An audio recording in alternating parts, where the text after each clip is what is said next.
ሳናሕሳ ዘሎ ከገልግለና ኣምላኽ መስገን ካብ ፀጉ ክንማቐሊና ንካፈሊና ኣብዛ ቤተ ክርስቲያን እዚኣ ከም ፓስተር ኮይኑ ብብዙሕ ጸዓት ብብዙሕ ሓይሊ ዘገልገለ ሓውና እዩ እነፍቅሮ እነኽብሮ ሓውና እዩ ከም ናይ ኣምላኽ ሰብ ናብ መድረኽ ክንቅበሎ ኢና እግዚኣብሔር ይመስገን ብኸመይ ኢና ንቕበሎ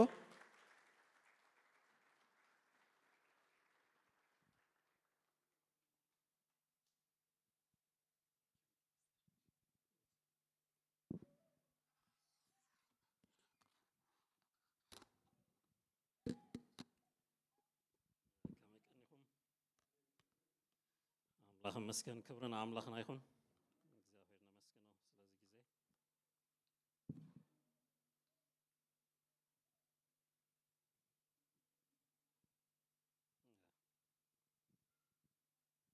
እግዚአብሔርና መስገነው ስለዚህ ጊዜ እግዚአብሔር መስገን ከመቀን ይሁን እጅ መጽለው እግዚአብሔርና መስገነው ስለዚህ ጊዜ ስለዚህ ዕድል ስለ ሁሉ ምህረቱ ክብርና አምላክና ይሁን እግዚአብሔር ሰናዩ እንጂ በቃሉ ግልገል ዕድል ስለዝሃበና እግዚአብሔር ከነመስኪና ናብቲ ቃል ትርልና ከንከይዲና ቀድሚው ክንጽልይ ሓደ 5-10 minutes በሐዋር ኮይና ክንጽልይና እግዚአብሔር ይመስገን ክብርና አምላክና ይሁን ሃሌሉያ ተመስገን በሎ ነዚ ጎይታዚ ክብሪና ሀብናና መስገና ንጸልይ እግዚአብሔር ይመስገን ተመስገን መንፈስ ቅዱስ ስለዚህ ሀብካን ይዝዕድል የመስግነካ አለሁን በሎ ስለ ቃሉን እግዚአብሔር አመስግኖ ስለ መንፈሱን እግዚአብሔር አመስግኖ ምስጋና ይገባው እግዚአብሔር ይመስገን ተመስገን መንፈስ ቅዱስ ክብርን ስም ካይሆን ንባርከካ አለና ኩሉ ሰብ ይጸልይ ኩሉ ሰብ እግዚአብሔር ይመስገን ጎይታ ይባርከካ አለሁ በሎ የመስግነካ አለሁ ስለዚህ ብዙሕ ምሕረት የመስግን አለሁ እግዚአብሔር ይመስገን ልብና አቴንሽንና አእምሮና መንፈስና ሁሉ ዳይሬክሽን ይቀይራሉ ጊዜ እግዚአብሔር ይመስገን አንፈት እግዚአብሔር ይመስገን መንፈስና ኮኔክት ይሁን ምስ እግዚአብሔር መንፈስና ይበራበር ጥበብ ክፈስስ ቃል ክፈስስ ውሽጥና ክፈት እግዚአብሔርና መስገና ነው ስለዚህ ሀበኩም ዕድል ስለዚህ ተዋህበና ጊዜ ስለዚህ ተዋህበና ክቡር ዕጫ እግዚአብሔርና መስገና ንጸልይ ተመስገን መንፈስ ቅዱስ የመስግናለሁ ዕድል ስለተዋበኒ ምሕረት ስለዝበዝሐለይ ተመስገን ስለ ቃልካ ስለ ህላውነትካ ስለቲ ዝምህር መንፈስካ የመስግናለሁ ተመስገን መንፈስ ቅዱስ ክብርን ስምካ ይሁን ትሰርሕ አምላኽ ክብርን ስምካ ይሁን ኣብዚ ዘለኻ አምላኽ ክብርን ስምካ ይሁን ነመስግን አለና መንፈስ ቅዱስ ብቃልካ ሓሊፍካ ተንክፈን ይበልዎ ብቃልካ ሓሊፍካ ነገራቴ ተንክፍ ውሽጥ ያበራብር መንፈስካ ይምላአኒ ምሳኻ ኮኔክት ዝኾነሉ ጊዜ ይሁን በሎ እግዚአብሔር ይመስገን ቃልካ ስልጣን ዘለዎ ኃይሊ ዘለዎ ቃልካ ይምጻእ ይሕለፍ በጎይታ በኢየሱስ ክርስቶስ በመንፈስ ቅዱስ ኃይሊ ክዛረበኩም ጎይታ ልበይ ድሉይ በሎ መንፈሰይ ድሉይ ካባኻ ቅበል መንፈሰይ ክፉት አለው እግዚአብሔር ይመስገን ጥበብካ ትፍሰስ ይስራሕ ኃይልካ ይስራሕ በመንፈስ ቅዱስ አቢልካ ኣብዚ ቦታ ስራሕ ነፍስ ወከፍና ተንክፍ ነቲ ዘኽበርካዮ ቃልካ አማከልና ይሕለፍ ይስራሕ ኣብ ውሽጢ መንፈሰይ ይእተው በልዎ ይእተው ዝኽልክል ኃይሊ ኣይሃሉ ዝኽልክል አተሓሳስባ ኣይሃሉ ዝኽልክል መንፈስ ኣይሃሉ በጎይታ በኢየሱስ ክርስቶስ ንመንፈስና ተበራበረሉ ጊዜ ይኹን ሎሚ ንማሕበርካ ትባረኸሉ ጊዜ ይኹን ብሽም ኢየሱስ መንፈስ ቅዱስ ጸውዖን መንፈስ አምላኽ ጸውዖን መንፈስ ቅዱስ ጸልዖ እግዚአብሔር መንፈስ እና ጸውዓና ንጸልይ መንፈስ ቅዱስ ንስኻይኻ መምህር ይበልዎ ንዓኻ ዝደሊ መንፈስካ ይዝደሊ ንቃልካ ይዝደሊ ክትንከፍ ይደሊ ኣለኹ ክትሓልፍ ንደሊ ኣለና ክትሰርሕ ንደሊ ኣለና ናይ መንፈስካ ለውጢ ንደሊ ኣለና ስራሕ በልዎን መንፈስ ቅዱስ ስራሕ መንፈስ ቅዱስ ኦ ራባሃባባ ዲያላላላ በሆረ በግለደለለ ቦያስ ናይ ጸሎት ጊዜ ነው እግዚአብሔር ይመስገን ጸልዩ ኩላትኩም ምስ መንፈስ አምላክ ኮኔክት ኮይና ንጸልይ እግዚአብሔር ይመስገን ደል ኣለኹ በልዎ ጎይታ መንፈስ ቅዱስ ሼላ ማንቶ ሴፕሬጌላ ላባሃላ ባጋዱና ማሃንቴሬ በሄላ ባጋያስ ፕራዲና ማሃዶሎ በሆላ ባጋዲያና ናማንቶሮ በሆላ ባጋያስ መንፈስ ቅዱስ መንፈስ ቅዱስ መንፈስ ቅዱስ ዚ ፓታና ማንቶሮ በሆላ ባጋዲያ ላላ በሐሺ ክሎዶሎ በሆያስ በመንፈስ ቅዱስ ዝኾነ ምትንካፍ በመንፈስ ቅዱስ ዝኾነ ለውጢ በመንፈስ ቅዱስ ዝኾነ ምሕዳስ በመንፈስ ቅዱስ ዝኾነ ምትንካፍ ብሽም ኢየሱስ ክርስቶስ ካብኡ ክኸውን ከሎ ካብ ውሽጢ ዝኾነ ለውጢ ይመጽእ ካብ መሰረት ዝኾነ ለውጢ ይመጽእ እግዚአብሔር ይመስገን ናይ ላዕሊ ዘይኮነ ነግዚኡ ዘይኮነ ርሑቕ ዝወስድ ንኦ ዝወስድ ርሑቕ ንዘመናት ዘሳግር ነገር ክኸውን እግዚአብሔር ይመስገን ካባኻ ጥራይ ይኹን በሎ መንፈስ ቅዱስ መንፈሰይ ምስ መንፈስካ እግዚአብሔር ልበይ ምስ ልብኻ እግዚአብሔር ምስ ቃልካ ኩሉ ነገራተይ ኮኔክት ይገብሮ ኣለኹ እግዚአብሔር መንፈስ ቅዱስ ኦራባሃ ባባላባ ዲያላላ ባሃላባ ዲያላላ ቦራባ ጋያስ ሽድልልልልልልል ቦራባሃ ባባ ዲያላላ ባሃላባ ጋያስ መንፈስ ቅዱስ መንፈስ ቅዱስ መንፈስ ቅዱስ ዚታላ ባሃላባ ዲያናና ቦራባሃ ክላዲያላላ ባያስ ሃሌሉያ መንፈስ ቅዱስ ዜንተደለለለለለ ቦራባ ባባ ሽላላ ቦያስ ሃሌሉያ ሃሌሉያ ሃሌሉያ ዚም ፓራባሃ ባባ ላባ ክላዲያላላ ባሃላ ቦራባ ባባ ያስ ጂድልልልልል ያላላ ባሃላ ባጋዲያላላ ባሃስ ሮቦ መንፈስ ቅዱስ ኤላ ባሃ ባባ ላባ ላባ ላባ ላባ ላባ ላባ ላባ ላባ ላባ ላባ ላባ ላቦስ ጂታራ ቦላ ባጋዲያላላ ባሃላ ባጋያስ ሶንድሮሎ ቦያስ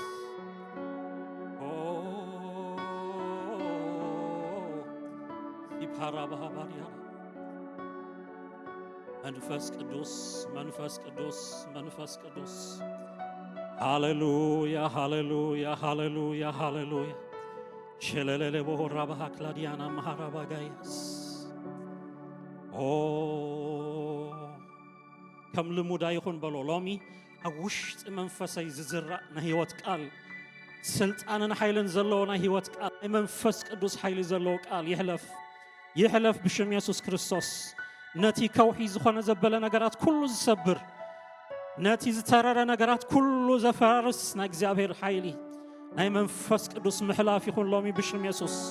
ንጽልያ ኣለና መንፈስ ቅዱስ ንጽልያ ኣለና ብቃልካ ሓይሊ ኣብ ጉዳያትና ኩሉ ክትሓልፍ ኣብ ነገራትና ኩሉ ክትሓልፍ ንጽልያ ኣለና ብሽም ኢየሱስ ክርስቶስ ብኢየሱስ ክርስቶስ ብኢየሱስ ክርስቶስ ብኢየሱስ ክርስቶስ بيسوس كريستوس بيسوس كريستوس ميحلف ناي منفس قدوس حيلي لبيز تنكف ناي منفس قدوس حيلي منفسنا زرسس ناي منفس قدوس حيلي إلا مانتوس برادينا مهلا باغاش تاتو لامان دير بهلا باغاياس منفس قدوس بلوت أوعو منفس قدوس نسخايخا ممهري أما خاريي نسخايخا بلو تمعدني نسخايخا حيلي تخونني نسخايخا تمرحني نسخايخا ناب حقي كله تمرحنا نسخايخا منفس قدوس تبرت عنا نسخايخا حيلي تخوننا تتصنع عنا نسخايخا تزنن تفوس نسخايخا لو تيكاب أباخا تراي زلو منفس قدوس منفس قدوس منفس قدوس إلا بهلا باديانا مان دربو لا بابا بابا بابا لا بهديا لا بابا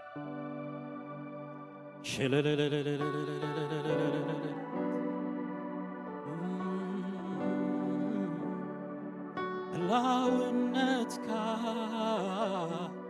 يروز عقبني فتصوم يا بلاي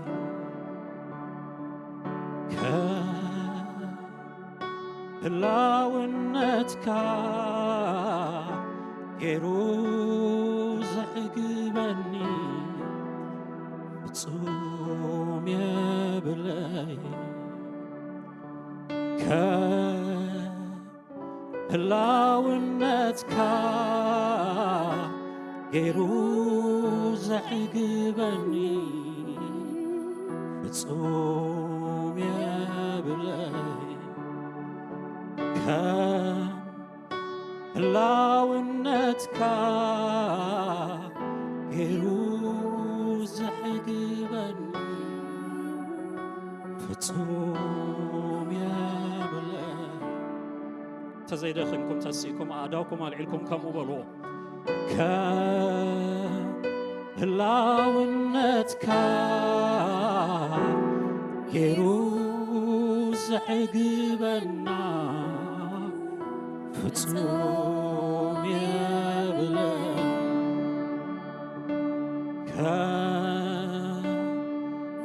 ከህላውነትካ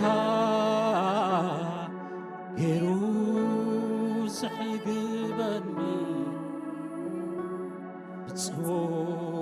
የብለ መንፈስ ቅዱስ ንስኻ ኢኻ ተዕግበና በሎ ኣእዳውኩም ኣልዒልኩም ንዓኻ ኢና ንምፅበይ ካባኻ ኢና ንደሊ ብመንፈስካ ይኹነልና በልዎ ኣይ ብሓይልን ኣይ ብክእለትን ኢሉ ብመንፈሳ ኢሉ እግዚኣብሔር እወ ብመንፈስካ ጥራይ ዝኾነልና ንበሎ ብመንፈስካ እዩ ዝሰልጠና ብመንፈስካ እዩ ነገራት ዝልወጥ ብመንፈስካ እዩ ነገራት ዝዕረይ ብመንፈስካ እዩ ዝሕሸና እግዚኣብሔር ኣምላኽ ብሰብ ሓይል ኣይከውንን እዩ ብሰብ ክእለት ኣይከውንን እዩ ናይ ሰብ ጥበብ ኣይሰርሕን እዩ ብመንፈስካ ንብል ኣለና ብሽም ኢየሱስ ክርስቶስ ነዚ ንመወዳእታ ዘመን ዝመደብካዮ ናይ መንፈስ ቅዱስ ሓይሊ ናይ መንፈስ ቅዱስ ስራሕ ነዛ ማሕበርካ ዝመደብካዮ ናይ መንፈስ ቅዱስ ሓይሊ ብሽም ኢየሱስ ንጽልይ ኣለና ብመንፈስካ ይኹን በመንፈስካ ይሁን መንፈስ ቅዱስ ኤላባዳና ማሃንቶ ሴፕራዲላ ባህላባጋያስ ኢየሱስ ኢየሱስ ኢየሱስ ኢየሱስ ኢየሱስ ኢየሱስ ኤፕራዲና ማሃላባጋዲያ ላላቦሆሳም ፕራዲላ ላባሃዶሼ ኤክራዲና ማሃላባጋዱና ማሃያስ በመንፈስ ቅዱስ ሆነ ኃይሊ በመንፈስ ቅዱስ ሆነ ኃይሊ ሃሌሉያ ሃሌሉያ ካለ ኩሉ ይጽረይ በሎ ካለ ኩሉ ይጽረይ ብሽም ኢየሱስ ክርስቶስ ካለ ኩሉ ይጽረይል ካበሎ ልብ ይጽረይል ከአእምሮ ሐሳባት ኩሉ ይጽረይል ካ ብሽም ኢየሱስ ክርስቶስ ኃይል ጸልማታ ጋንንቲ ዝዘርኦ ዘበለ ኩሉ ይነቀል በኢየሱስ ክርስቶስ ስም ፍርሂ ስም ባደ ዘበለ ኩሉ ይነቀል በኢየሱስ ክርስቶስ ስም ካብ አምላክ ዘይኮነ ዘርኢ ኩሉ ይነቀል ብሽም ኢየሱስ ይጽረይ ንጽልያለና በጎይታ በኢየሱስ ክርስቶስ ስም መጋረጃ ዝኾነ ነገራት ኩሉ ቅደድ ንጽልያለና ብስም ኢየሱስ ክርስቶስ ሃይማኖታዊ ዝኾነ ስርዓት አጋንንታዊ ዝኾነ ሲስተማት ናይ መናፍስቲ ኔትወርክ ሎሚ ይበተኽ ብሽም ኢየሱስ ክርስቶስ ብሽም ኢየሱስ ክርስቶስ ብሽም ኢየሱስ ክርስቶስ ጸልዩ በጎይታ በኢየሱስ ስም በሎ ንመንፈስካ ዘይበቅዕ ነገራት ኩሉ ካብ ህይወትና ይተዓለይ ካብ ማሕበርካ ይተዓለይ ካብ ህዝብካ ይተዓለይ ካብ ቤትና ይተዓለይ ብሽም ኢየሱስ ክርስቶስ ብሽም ኢየሱስ ክርስቶስ አትሞስፌር ክቅየር ንጽልያለና ጻዕጢ ዘበለ ኩሉ ይልዓል ብሽም ኢየሱስ ክርስቶስ ኪድ በኢየሱስ ክርስቶስ ስም ኃይል ጸልማት ይበታተን ናይ አጋንንት ጻዕጢ ይበታተን ብሽም ኢየሱስ ክርስቶስ ብሽም ኢየሱስ ክርስቶስ ዘዳኽም መንፈስ ኃይል ዝበልዕ መንፈስ ውሽጢ ዘድክም መንፈስ በኢየሱስ ክርስቶስ ስም በኢየሱስ ክርስቶስ ስም ግን ሆ ጸልዩ this is not entertainment ንጽልይና ዘለና ኩሉ ናም ምስ መንፈስ ቅዱስ ኮኔክት ኮይኑ ይጸልዩ ምስ መንፈስ ቅዱስ ሺዳና ማንቶሴ ፕሌጌንዳ ዳላ ባህራባጋያሶ ይገን ሐካለሁ በሉ አታክፉ ረሃብ በጎይታ በኢየሱስ ክርስቶስ ኃይል ጸልማት ረሃብ በጎይታ በኢየሱስ ክርስቶስ ጸላይ ዘርኦ ዘበለ ኩሉ ይነቀሎም ብሽም ኢየሱስ ክርስቶስ ይነቀል በመንፈስ ቅዱስ ኃይል ይነቀል በኢየሱስ ክርስቶስ ስም ሱር ዝሰደደ ኔትወርክ ዝዘርግሐ ኩሉ አጋንንታዊ ስራሕ ንሓዳር ዝትንክፍ ንመንፈሳዊ ኃይል ዝትንክፍ ነገልግሎትና ዝትንክፍ ዕዮና ዝትንክፍ ፋይናንስና ዝትንክፍ ኣብ ኩሉ ጉዳያትና አቶ ዘዳኽም ሎሚ ብሽም ኢየሱስ ክርስቶስ ይነቀል ካብ ሱሩ ይነቀል በኢየሱስ ክርስቶስ ስም አገልግሎትና ዝጥጻሉ ዝትሳሉ ዝሕይለሉ ሪፍሬሽ ዝኾነሉ ጊዜ ይኹን ብሽም ኢየሱስ ክርስቶስ ናይ ትንሳኤ ጊዜ ይኹን ናይ ምሕዳስ ጊዜ ይኹን ናይ ምልዋጥ ጊዜ ይኹን ብሽም ኢየሱስ ክርስቶስ በኢየሱስ ስም ይለምልም ህዝብኻ ቤትካ ትለምልም ብሽም ኢየሱስ ክርስቶስ በመንፈስ ቅዱስ ኃይሊ ይመለስ እምነት ይመለስ ተስፋ ይመለስ ብሽም ኢየሱስ ክርስቶስ ተስፋ ዝቆረጸ ኃይሉ ዝሕደሰሉ ጊዜ ሰላም ዝሳነ ሰላሙ ዝምለሰሉ ጊዜ ናይ ትንሳኤ ጊዜ ንጽልያለና በኢየሱስ ክርስቶስ በኢየሱስ ክርስቶስ በኢየሱስ ክርስቶስ ጻዕጢ ዘበለ ኩሉ بحمام دا تمثل بكوناتات نالواوت الزسرح ديمونيك سرارح كل لوم ينقل بشم يسوس ينقل بشم يسوس إيه برادينا مانتي سيبلادينا ماهاكور راباغاياسو in the name of Jesus in the name of Jesus we rebuke every kind of demonic network from your congregation in the name of Jesus in the name of Jesus in the name of Jesus in the mighty name of Jesus بشم يسوس ود أمله بشم يسوس ود أمله أمره كله يسري لبي كله يسري محبر كات يسري الكابي يسوس كريستوس منفس قدوس نسخات أراي كبر نسخات أراي سرح نسخات أراي أتري كبر زابهر منفس قدوس كبات كاي حلف منفس كزحدس منفس كما كنا يوحز بمنفس قدوس حيلي إيجن تاشالا بهاديانا مهانتو روبو لا باغاياس أي كل ندمتها ناي منفس كسرر حزخل كل حيلي أي هالو بيورز هنا زفسس إبي يسوع كريستوس بزاي مخل كال زفسس ناي منفس قدوس رح ناي منفس قدوس نتورك ناي منفس قدوس متنكف ناي منفس قدوس مخفات بشم يسوع كريستوس لبنا كفتو بلو እግዚአብሔር ይመስገን ልብ ይክፈት مسو على هبنا ጥበብ ካብ ማእከልና ትፍሰስ بيسوع كريستوس بمنفسنا كنسمعك لوم يا أذان كفت بشم يسوع كريستوس عينتي كفت بيسوع كريستوس وشت منفس ينكح يبرابر بيسوع مبرباري خون بقويتها بيسوع دمتها يسمع وشت منفسنا دمتها يسمع بيسوع إلا مانتو سابرادينا مهلا باغاش بقويتها بيسوع منفس قدوس نبارك كلنا نمسكنا كلنا تمسكن هاليلويا حس أداوكم عليكم كم زبالو قويتا سلة الزاربن يمسكنا كله بلو أمرو يكفتو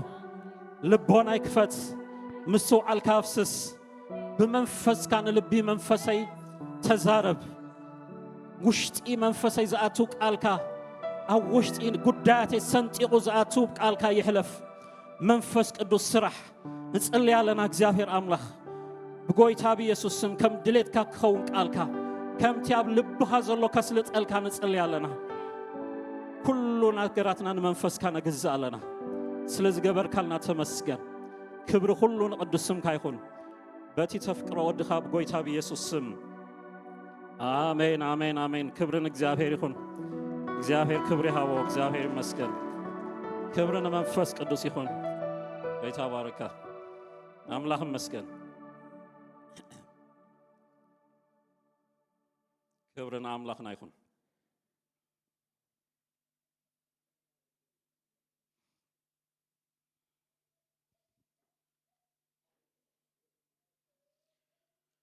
اوكي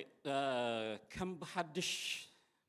ጨብጨብቲ ተቆርጸ ከም በሐድሽ ከጨብጨቢው ዝብል ኢና ክንካፈል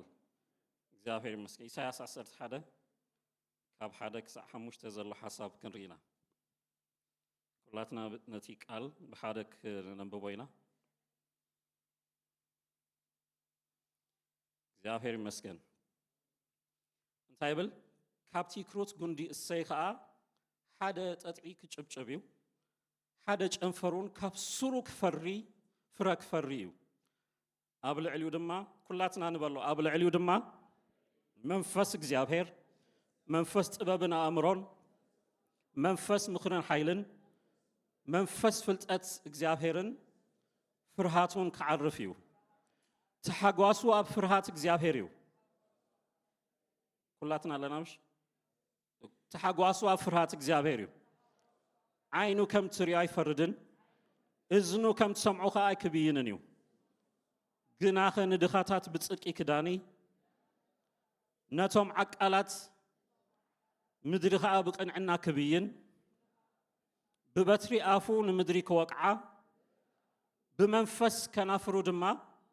نرسي أن قتلوميو صدق إخا كنات حقوق أمون النتون معاتق محكلتو كخونيو እግዚአብሔር ይመስገን ሓደ ጨንፈር ካብ ስሩ ክፈሪ እዩ ኢሉ እግዚአብሔር ይመስገን ካብቲ ክሮት ጉንዲ ካብቲ ዝተቆርፀ ካብቲ ኣይበቆሎን ተባሂሉ ካብ ዝነበረ ካብኡ እንታይ ክኸውን እዩ ሓድሽ ምጥጣዕ ሓድሽ ምትሳእ ክኸውን እዩ ዝብል ተስፋ ይዝህብ ዘሎ እግዚአብሔር ይመስገን ኣብዚ ኣብ ምዕራፍ 10 መወዳእታ እንተሪኢኩም ቁፅሪ 34 እግዚአብሔር ዝቆርጾ ካልእ ዓይነት ገረብ ኣሎ ኣብኡ ነዋሕቲ ኢና ቁመቶም ኣዝና ነዋሕቲ ኢና ከም ድሌትና ክንገብር ንኽእል ኢና ዝብሉ ኣሶራውያን እግዚአብሔር ኣብ ልዕሊኦም ይእውጅ ክቁረፁ እዮም ይብሎም እቶም ልዑላት ኢና ኢሎም ኣዝና ኩሉ ናትና ኮንትሮል ንዓለም ንገዛእ ኣለና ኢሎም ብትዕቢት ዝተስኡ ናይ ኣሶር መንፈስ ንዕኡ ከመይ ገይሩ እግዚአብሔር ከም ዝቆርጾ landscape of stumps ይብሉ ኣብቲ እንግሊሽ በቃ ከምዚ ጫካ ተቆራሪጹ ሲ ነቲ ተቆርጸ ጉንዲ ጥራይ ትሪኦ ከምኡ ዓይነት ክኸውን እዩ ሓይሊቶም ሓያላት ኩሉ ተቆሪጹ ክትሪእዎ ኢኹም ይብል then ምዕራፍ 11 ክኣቱ ከሎ ድማ ሓደ ዝተቆርጸ ካብ ቤት እሰይ ዝኾነ ንሱ በይኑ ግን ከም ብሓድሽ ክበቁል ኢሉ ኣብቲ ምቁራጽ ዕቡያት ክቁረጽ እዮም ሓደ ግን ዝበቁል በይኑ ዝትስእ ኣሎ እቲኦም ቁረጹ ከለው ደጊሞም ኣይበቁሉን እዮም እዚ ግን ዓለም ክሳዕ ዝሽፍን ኣዝዩ ኩሉ ነገር ዝሽፍን ኮይኑ ከም ዝትስእ ይነግር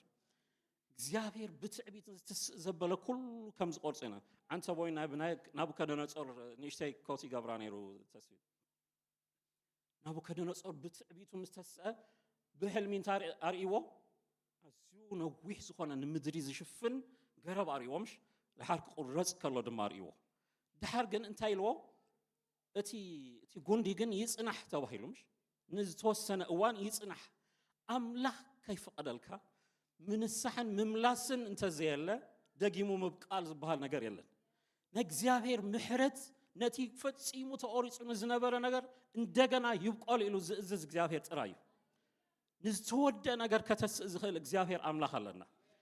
እግዚአብሔር ነቶም ኣብ ማእከል እዚኦም በዓል ኣሶር ክቁረጽ ዝግብኦ ናቡከደነጾርን ኣብኡ ዝስራዕ ሰብ እዩ ነይሩ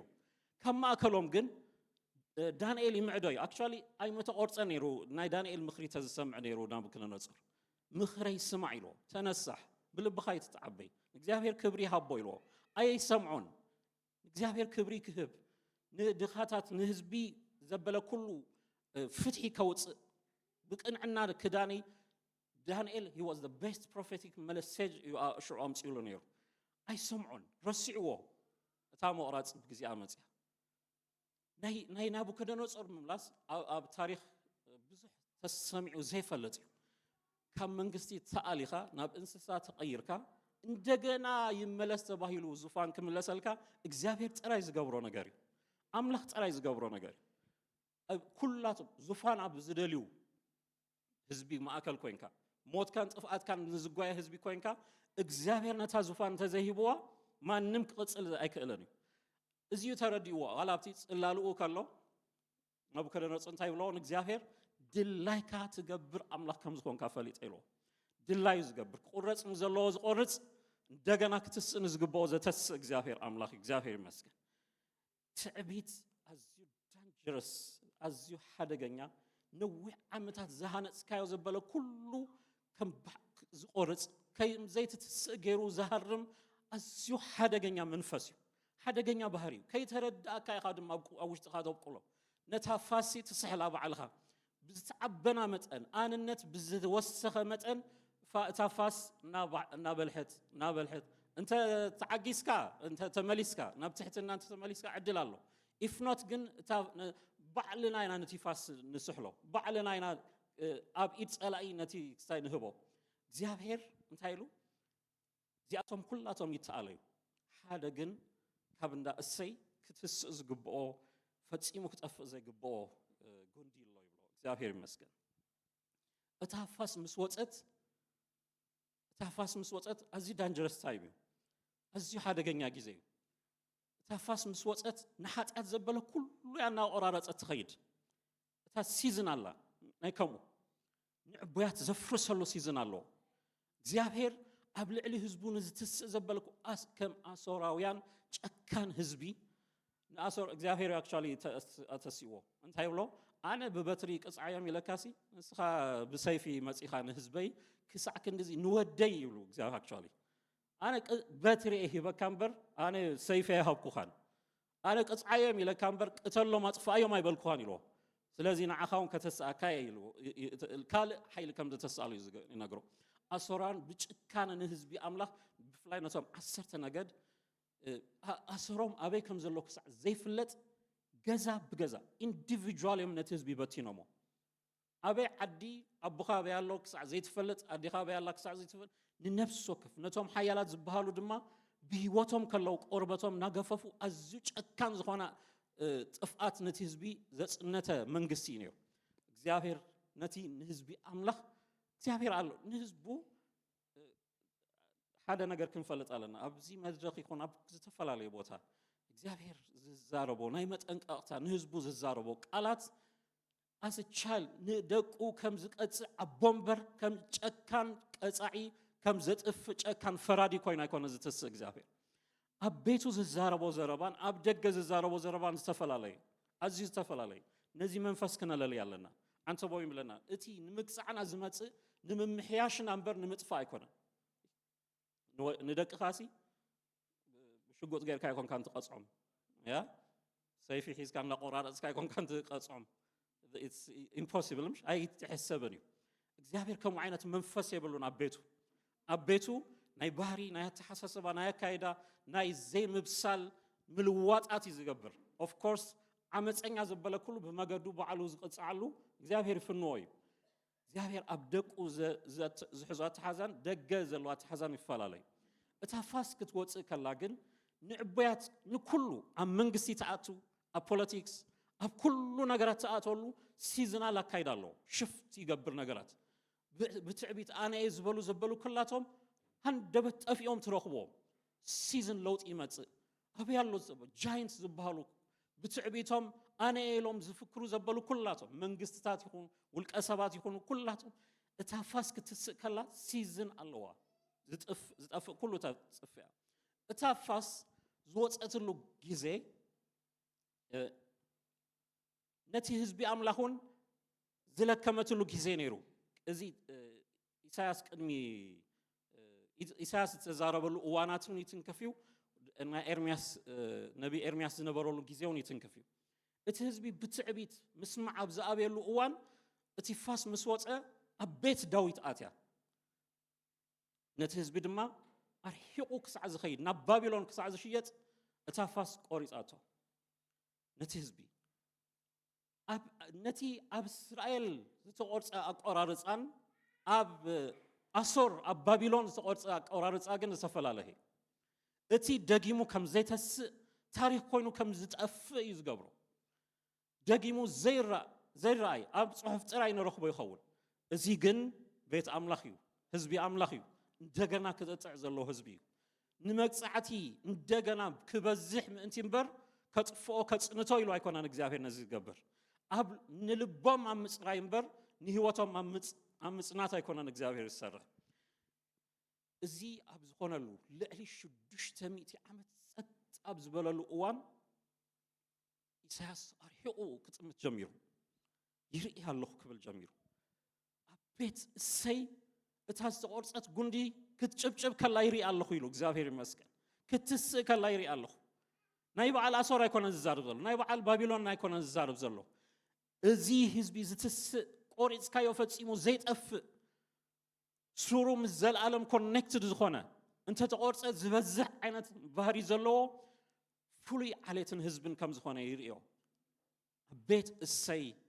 እታ ዝኣተወስ ፋስ ከምቲ ኣብ ባቢሎን ከም ዘላ ኣይኮነትን ከም ብሓድሽ ክጥጥዕ ኢሎ 600 ዓመት ሕሰቦ ናይ ናቡከደነጾር 7 ዓመት እዩ 7 ዓመት እዩ ተጸሊሉ ተባሂሉ ከይዱ ድሕሪ 7 ዓመት ድማ ተሰማሚዖም መሊሶሞ እግዚአብሔር መገዲ ከፊቱሉ ናይ መንግስቲ ኢኻ ድሕሪ 6 ዓመት ዓሌት ቆፂርካ ህዝቢ ቆፂርካ ናብ ዙፋን ትመልሶ ናይ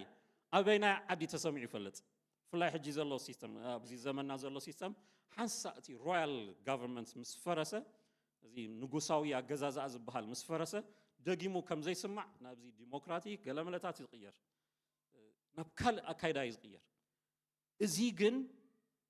ምድራዊ ዘይኮነ ሱር እዩ እዚ ጉንዲ ግን ከም ካል ዓይነት ባህር የብሉን ኢሉ ቆሪፅካዮ ዝጠፍ አይኮነን ቆራሪፅካዮ እንዳበዝሐ ዝኸይድ እምበር እንዳ ሓየለ ዝኸይድ እምበር እንዳ ጠፍአ ዝኸይድ ዝጸንት መንፈስ የብሉ እንደገና ደ 600 ዓመት ተስዩ ነቲ ጉንዲ መወዳእታ አይገበረሉን እግዚአብሔር እዚ ጉንዲ እንደገና ክትስኢሎ እግዚአብሔር ይመስገን እዚ ጉንዲ ከም በሐድሽ ክትስዩ ቤት ዳዊት ጠፊአ ብተባሃሉትሉ እግዚአብሔር ረሲዑና ብዝበሉሉ እዋን እግዚአብሔር ከማእከሎም ግን አይረሳዕኩምን ፈጽምኩም ተቆሪጽኩም ተጠፍኡ ሰባት አይኮንኩምን ይሉ ናይ እግዚአብሔር ተስፋ በኢሳይያስ እንደገና ይዘክሮም አሉ እቲ ተስፋ ይነገር እቲ ቃል ነቲ ተቆሪጽ ዘሎ ጉንዲ ዝዛረብ ቃል ይነሩ እቲ ጉንዲ ኳ ተቆሪጽሎ ታሕቲ ዘሎ ምናልባሽ ሰብ ይረጋግጾህሉ እዚ ነብይ ግን ይዛረብ ይርኢ ያለኹ አቤት እሰይ ከም በሐድሽ ዝጥጥዕ ከም በሐድሽ ትስእ ኣብቲ እንግሊሽ it will shoot ይብሎ ሃንደበት ነቲ ምድሪ ነቲ ጉንዲ ነቲ ዝነቐጸ መንነቱ ኩሉ ሰይሩ ዝወጽ መንነቱ ይዛረባሉ እግዚአብሔር ይመስገን ከም በሐድሽ ትስእ መንነት ይነገር እግዚአብሔር ይመስገን ነቲ ቤት ዳዊት ነቲ ሱር ዝርኢ አምላኽ ሰብ ነቲ ላዕሊ ዝቆርጸሪዩ ዋይ እዚ እንዳኸስ እንዳ ሰየም ነይሮም ዳዊት ዝበሃል ወዲ ነይርዎ ድሕሪኡ ሰሎሞን ዝበሃል ተስዩ እዚ ቤተ መቅደስ ሰርሐል ሰብ ነቲ ላዕሊ ይርእዩ በቃ ዛንታ ኮይኖም ኢሉ ዛረብ እግዚአብሔር ድማ ኣብቲ ትሕቲ መሬት ንዘሎ እናርአየ እዚ ሱር ፈጺሙ ዝነቅጽ ሱር አይኮነን እንደገና ይገፍሓሎ ከም ዘይንቀል ኮይኑ ዝተተኸለዩ ኣነ ክተኽሎ ከለኹ ሕጃይ ኮንኩን ተኺለዮ ቅድሚ ምስራት ዓለም ዝተኸልኮ እዩ ገና ዳዊት ከይመፀ ከሎ ገና እሰይ ዝበሃል ከይተፈልጠ ከሎ ገና ህዝቢ እስራኤል ከይተፈልጠ ከሎ ኣነ ዘርአኮ ዘርእዩ ሰብ ዝተኸሎ አይኮነን ኣብቲ ኤደን ገነት ምስቲ ኖርማል ተኽሊ ዝተተኽለ ተኽሊ አይኮነን እዚ መንፈስ አምላኽ ዘሎ ህይወት አምላኽ ዘሎ ሱር ዘሎ እግዚአብሔር ይመስገን ሱር ዘይብሉ ነገር ተስፋ ይብሉን እግዚአብሔር ግን ነቲ ሱር ሓቢኡ ዘዕብዮ አምላኽ ኣለና እግዚአብሔር ይመስገን ሰብ ደገ ይዝርኢ ነቲ ናይ ደገኻ ነገራት ይርኢ ነቲ አካይዳኻ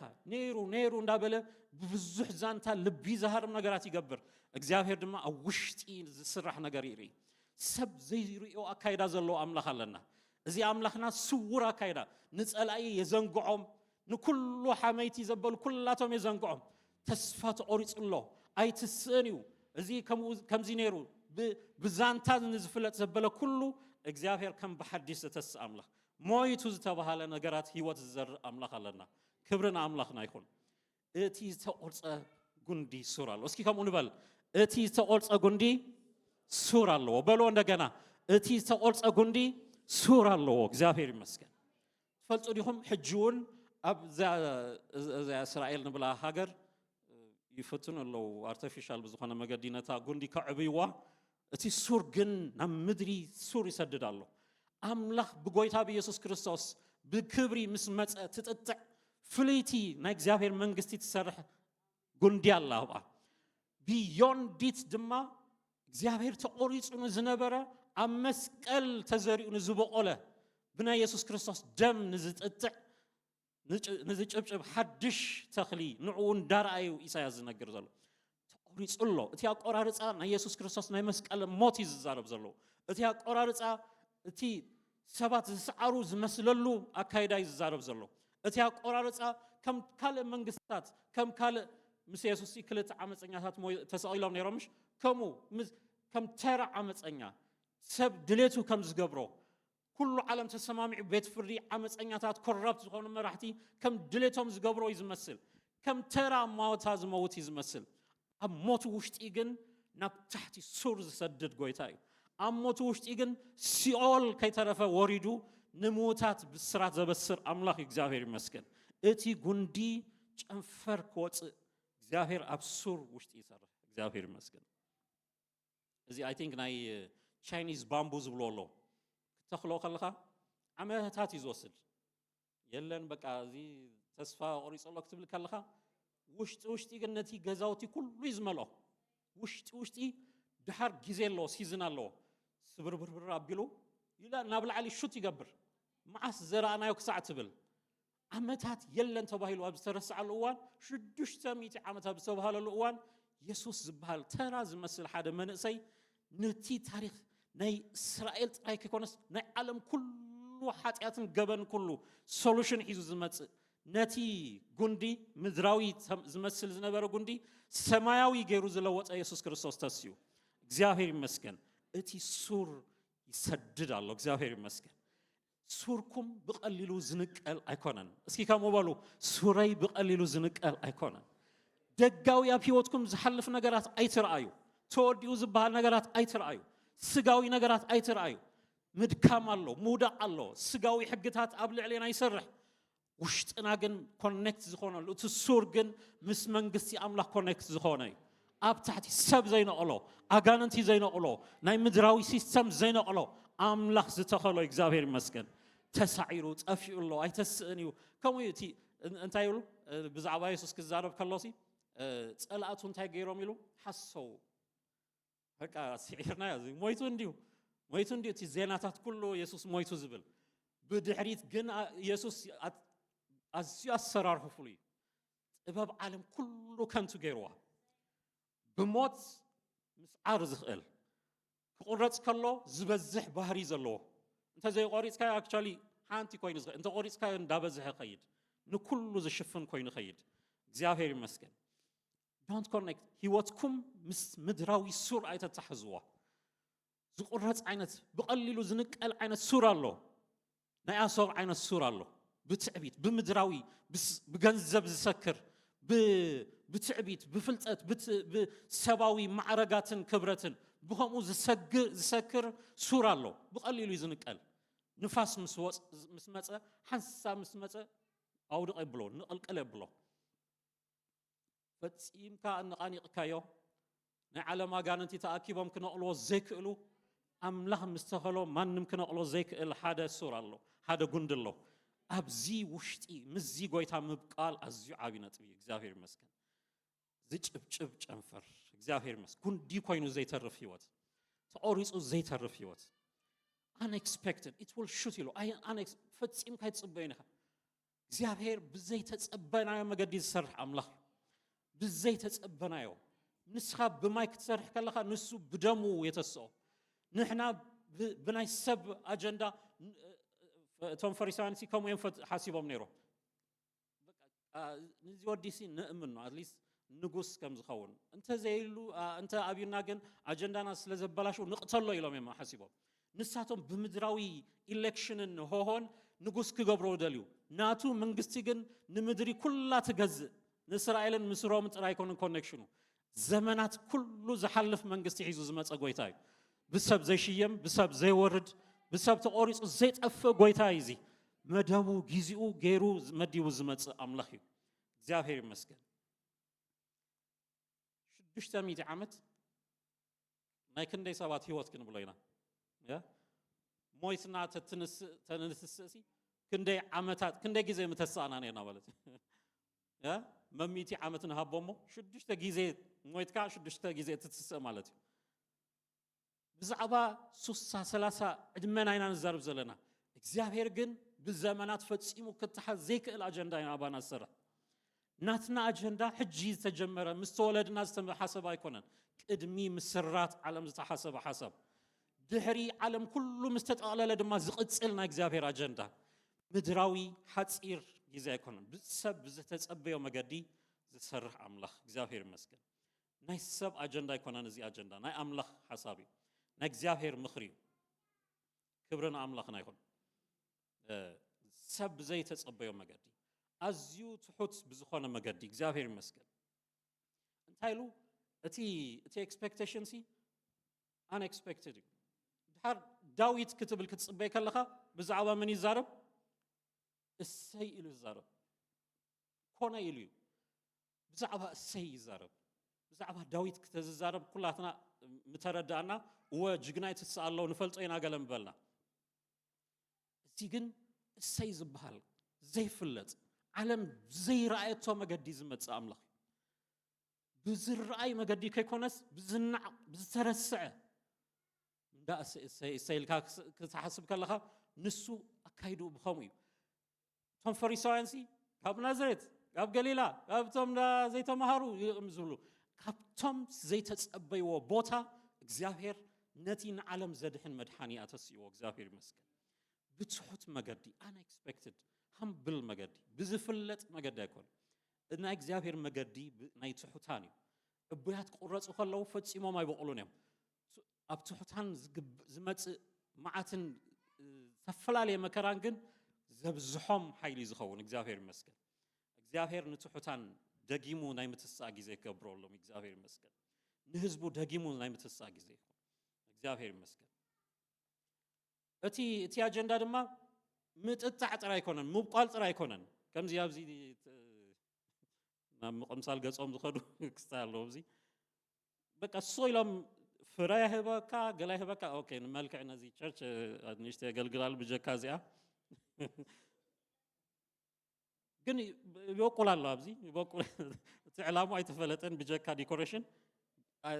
ናይ በሐቂ ምሽ ናይ በሐቂ አርቲፊሻል አይኮነ አሎ በህይወት ግን ፍረዝ ባህላ ይበካል ስለምህላው ጥራይ ዝበቁላሉ አገልዩ ቦታ ዘጻበብ ስፍራ ዝሕዝ ብዙሓት ዝበቁሉ ዝመስሉ ብዙሓት አሎ ቦታ ዘጻበቡ አርቲፊሻል ኢንጀክትድ እንደሆነ ዘጻበብ አይትቆሎን ይኻ ይደፍ ናብ የማን ነብጸጋም እና ሰብአቲዩ ማይ መጽ እዚ አሎ ይቆረጽ ሰብ እንታይ ዘም ኢካሊፕተስ ዲ ድሕጂክ ካብዚ ኣብዚ ዓዲውን ነይሩ ዝሆነ ጊዜ ናይሮቢ ገጹ ከይራይ ኢሎም ነቂሎሞ እንዳሰብ እንዳአተወ ገዛ ይፍርስ ናማይ ሰቲ ሩባይ ንቅጽ እዚ አርቲፊሻል ካብካል ዓዲ ድማ መጽዩ ተተኺሉ ኣብዚ ከምዚ ዓይነት ባህሪ ዘለዎ እግዚአብሔር ግን ንፍረ ዝደልዮ አሎ እግዚአብሔር ይመስገን ምጥጣዕ ምጭብጫብ ምትሳ ጥራይ መልክዕ ጥራይ ከይኮነስ ፍረውን ዘፍሪ እግዚአብሔር ይመስገን ንፍረ እግዚአብሔር ይመስገን እስከ ንፍረ የተጸውዕ ይበሉ كم كال سبوتا كتحزو يكونكم تتصوعكم بمدففا ننبر سبات يكونن كاب أملاخ زخوانه فرز تهابنا سباتنا كفريو هيوتكم نزيز تمد انت زي يفريهم أملاخ أي حقوسنيو كال أجندا كال إسراح يسرح كال عينتا قرارص زفري عينتا قرارص أيمت إغزابير نتي زنا أزبلا كله دغنا زچبچبالو مگد يغبر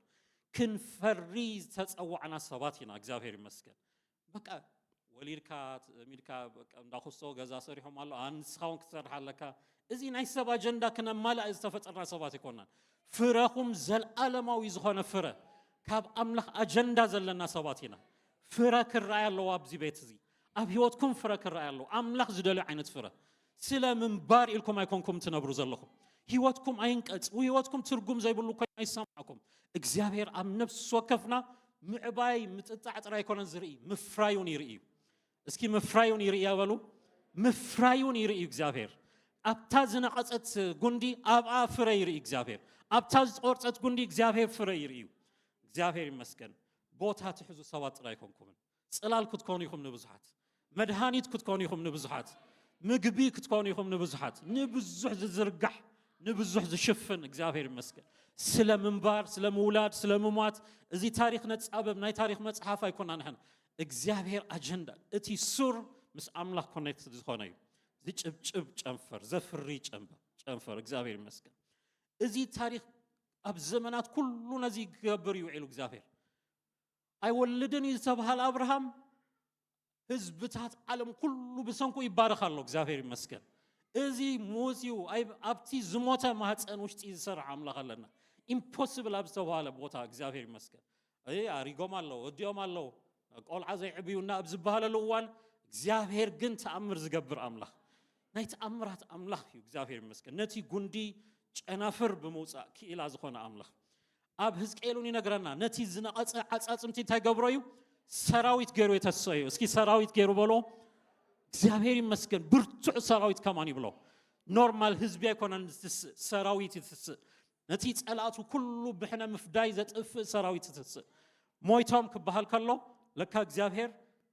ዓፃፅምቲ ዝገጣጥመሉ ጊዜ ኣለዎ ትንፋስ ዘርአሉ ጊዜ ኣለዎ እግዚአብሔር ይመስገን ኣብ አምላኽ ከምዚ ዓይነት አጀንዳ የለን ዝሞተ ዝነቐፀ ዝተወደአ ነገር ሰራዊት ገይሩ ከተስእ ዝኽእል ኣምላኽ ኣለና እግዚአብሔር ይመስገን ዋላ ናይ አቤኔዘር ክነግረኩም መናእስያት ተሰጉ ናይ ስደት እዚ ታሪኽና ነይሩ ምሽ መናእስያት ናሽቱ ምንም ገንዘብ ኣብ ዘይነበረሉ እዋን በቃ ናበይና ንኸይድ ኣንፈት ዘይንፈልጥ ዝነበርና ናሽቱ መናእስያት በቲ ኣብ ዓድኻ ናይ ቤተ ክርስቲያን ኤርትራን ዝተዓፀወትሉ ግዜ ናብቲ ክትሪ ኣብዝያ ፀጋሚ ኣብ ዝኾነሉ ግዜ ራእይዋ ዛ ማሕበር ልዕሊ 25 ዓመት ትኸይድ ኣላ رأيو مولو عالم كابزي زي كيد حزب يلن أبب وصو مراحتي بيت كريستيانات بزحات أقلقلتي بزحات بيزنس مان مهورات graduate جيروم أب توب ليفل بزحات بزي زي حلف زي قبائي بعلو بريسورس متن يشتي أبزي ميزان تنقمته تا ميزان إيرر مبلت كمزي كما عينت بقدامي تمزينسي إيرر يلاتني I think وش تأيز الله يمثلني أبزي زلوا رزنت قليل يكونن إزي قبائي كبر قبائي ديجريهم من تمرتهم من يكونن أباهم زلوا أملاخ نمدري كغير زخيل زرعي ووشتهم غيرو زلوا زيافير مسكن سدت كبهال كله زفري حزبي مويتو كبهال كله اندغناز تس حزبي ناشتيام تاي كغبرو كبهال كله سب زلوط حيلي زيافير مسكن كبتان يوم كبهال كله نابز حز خيد እግዚአብሔር ስራሕ ኣብቲ ሞት ነገር ኤክስፐርት እዩ ያው ምግባር እግዚአብሔር ይመስገን ሞይቱን ዝተባሃለ አልዓዛር ከይዱ ነቲ ሞት ብስሙ ይጽዋዕ አይናይ ሰብ ሞት ኢልካ ካትጽዋዕ ነቲ ሬሳ ኢኻ ትብሎ ኢየሱስ ግን አልዓዛር ኢሉ ከም በሐዲስ ይጽዋዕ አምላኽ እግዚአብሔር ይመስገን ናይ ነፍስ ወከፍኩም ምስክርነት ዘክሩ ዝመጻኹም ሙሉ መገዲ ዘክሩ ተስፋ ዝቆረጽኩም ሙሉ መገድታት ዘክሩ ህይወተይ ኣይትቀጽልን ያ ዝበልኩም ሙሉ መዓልታት ዘክሩ ሕጆና ፍዮትኩም ተወዲዩ ትብሎ ነገራት ብዙሕ ኣሎ ነዚ ከለምልም ዝኽእል ኣምላኽ ምሳና ዘሎ እግዚአብሔር ይመስገን ተስፋ ቆርጽ ብኩነታት ዘይርኢ ብደጋዊ ነገራት ተወዲዩ ዘይብል ኣጀንድኡ ናይ ጥንቲ ዝኾነ እግዚአብሔር ይመስገን ንዘል ዓለም ድማ ፕላን ዘለዎ ዝበሎ ዝገብር ኣምላኽ እግዚአብሔር ይመስገን ምእንቲ ክንበዝሕ ቲና ሓልፎን ምቁራጽ ዝተፈላለየ መገድታት ክንበዝሕ እምበር ክንጠፋ ኣይኮነን ሸውዓተ ዕጽፊ ዝኾነ ክብሪ ክትሲ እቲ ምጭብጫብ ክዛረብ ከሎ ኣብኡ ቅጽል እንታይ ይብለና መንፈስ እግዚአብሔር ኣብ ልዕሊኡ ክዓርፍ ይልዎ እግዚአብሔር ይመስገን እስኪ በሎ መንፈስ እግዚአብሔር ኣብ ልዕሊኡ ክዓርፍ እዩ መንፈስ እግዚአብሔር በሎ መንፈስ ጥበብ መንፈስ ምርዳእ መንፈስ ምኽሪ መንፈስ ኃይሊ መንፈስ ፍልጠት መንፈስ ፍርሃት እግዚአብሔር ሓደ ገይሮም ዝቆረጽዎ ሸውዓተ ኮይኑ ወጽኡ እግዚአብሔር ይመስገን ሸውዓተ ፐርፌክሽን እምበር ቆጺርካ ብሸውዓተ ተቀምጽ ኣይኮነን ኣብ ነፍስ ወከፍ ሸውዓተ ሰብ ጥራይ ኣይኮነን ኣብዚ ዘሎ ብምኢትና ብነፍስ ወከፍና ኣብ ነፍስ ወከፍ ደብል እንዳኾነ ዝኸይድና እግዚአብሔር ክብሪ እግዚአብሔር ይመስገን ተቆሪጹ ክበሃል ከሎ እናበዝሐ ዝኸይድ ባህሪ ዘለዎ ሸውዓተ ዕጽፊ ተስዩ እግዚአብሔር ይመስገን እዚ ዝተፈላለዩ ሸውዓተ ዝተፈላለዩ መናፍስቲ ከይኮኑስ ኣብቲ ፐርፌክት ዝኾነ ጨንፈር ኢየሱስ ክርስቶስ ኣብቲ ተቆሪጹ ዝተባሃለ ጉንዲ ኣብኡ እናበዝሐ ዝኸይድና እግዚአብሔር ኣሰራርሓ ይዛረብ ዘሎ እግዚአብሔር ይመስገን ስኢሉ ንምንባር ከይኮነስ ብመንፈስ ምልአት እግዚአብሔር ይመስገን ጉንዲ ቆሪጾም መንፈስ ኮይኑ ተስይዎም ንሓደ ዳዊት እንዳ ዳዊት ኣጥፊናዮም ክብሉ ከለው ወዲ ዳዊት ዝበሃል ኣብ ሰማይ ኮፍ ኢሉ እግዚአብሔር ይመስገን ንኩሉ ዘመሓድር ኮይኑ ተስይዎም ሸውዓተ መናፍስቲ ድማ ሒዙ ናብ ምድሪ መጽኡ እግዚአብሔር ይመስገን ብምልአት ንህዝቡ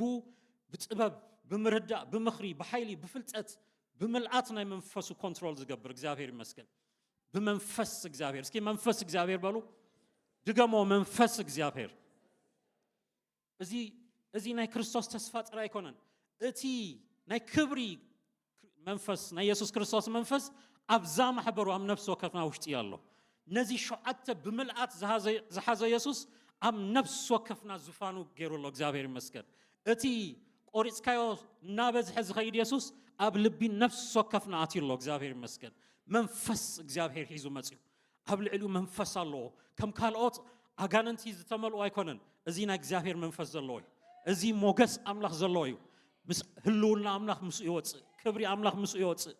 ፈጺሙ ዝጠፍእ ኣይኮነን ምስ ኣምላኽ ዝኸይድ ዝጠፍእ መንነት የብሉን እግዚአብሔር ክብሪ እግዚአብሔር ጸጋ እግዚአብሔር ኃይል ይጽይሩ ዝኸይድ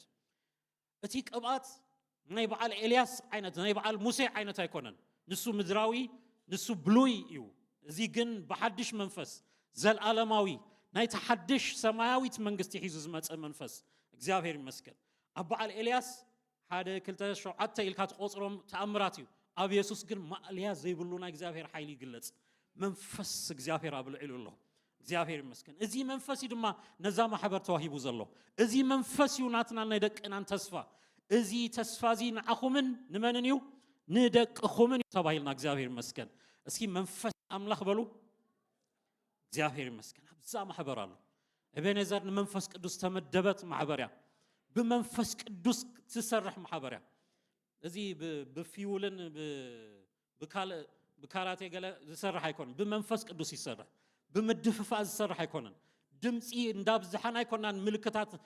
ሰብ ናፅመምና ኣይኮናን ንሰርሕ ብመንፈስ ቅዱስ ዝረአይ ሓይሊ ዘለዎ ኣክት ጌርካ ተምፅኦ ኣይኮነን ብመንፈስ ቅዱስ ዝሰርሕ እዩ ካብ ውሽጢ ዝፈስስ እዩ ጾሚካ ተገዲድካ እንዳበልካ ተወፅኦ ኣይኮነስ ባዕሉ ፍሎ ዝገብር ንሱ ዝሰርሓሉ ምስ መንፈስ ቅዱስ ኮኔክት ዘይኮነ ባዕሉ ድራማ ክሰርሕ ይጅምር ባዕሉ ምንም ዘይገጥም ግጥሚ ይሰርሕ ጀምር እንታይ ምሎ ማሞ ሌላ መታወቂያው ሌላ ዓይነት ምን መንፈስ ቅዱስ ባህሪው ካለ አካይዱ ካለ ከም ዓይነት ድራማ ውሽጢ ያቱ ንዓና መንፈስ ቅዱስ ይሰርሐልና ከም መንፈስ ቅዱስ ርሒቃ ቤተ ክርስቲያን ኣብ ድራማታት ሰብ ኣብ ምሕጓስ ክትካይድ ትጅምር ከላ ሽዑ ድኻም ትጅምር ሽዑ ዓጊብካ እዚ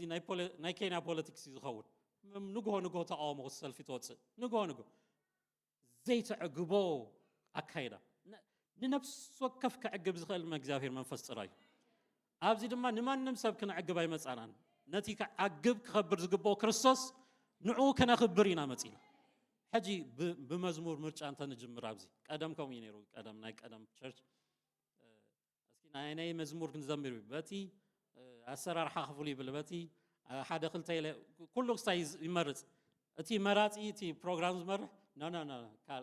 ካል ይብል ኢድ እንዳወፀ ክንደይ መዝሙር ክንደይ ቴፕ መወላዕና ነርና ብመንፈስ ኦፍ ኮርስ ንሽተይ ገላጊሉና ኣሎ እዚ ናይ ክስታይ ሕጂ ካልእ ፀገም ድማ ኣሎ ናይ መንፈስ ቅዱስ እናሰማዕካ ይኮነስ ናይ ሰብ ልቢ እናረኣኻ ኣዛላልላ እናረኣኻ ድምፂ ወሲኾም ወሪዶም እናሰማዕካ ብትክን ብመብራህትን ዝሰነይ ኮይኑ ኣሎ ሕጂ እዚ ትረፈና ይጥፋእካ ማእከልና ብመንፈስ ቅዱስ እስኪ ብመንፈስ ቅዱስ በሉ ድገሞ ብመንፈስ ቅዱስ ናይ እግዚአብሔር መንፈስ ኣብ ልዕሊኡ ናይ እግዚአብሔር መንፈስ ክዓርፍ ኢሉ እግዚአብሔር ይመስገን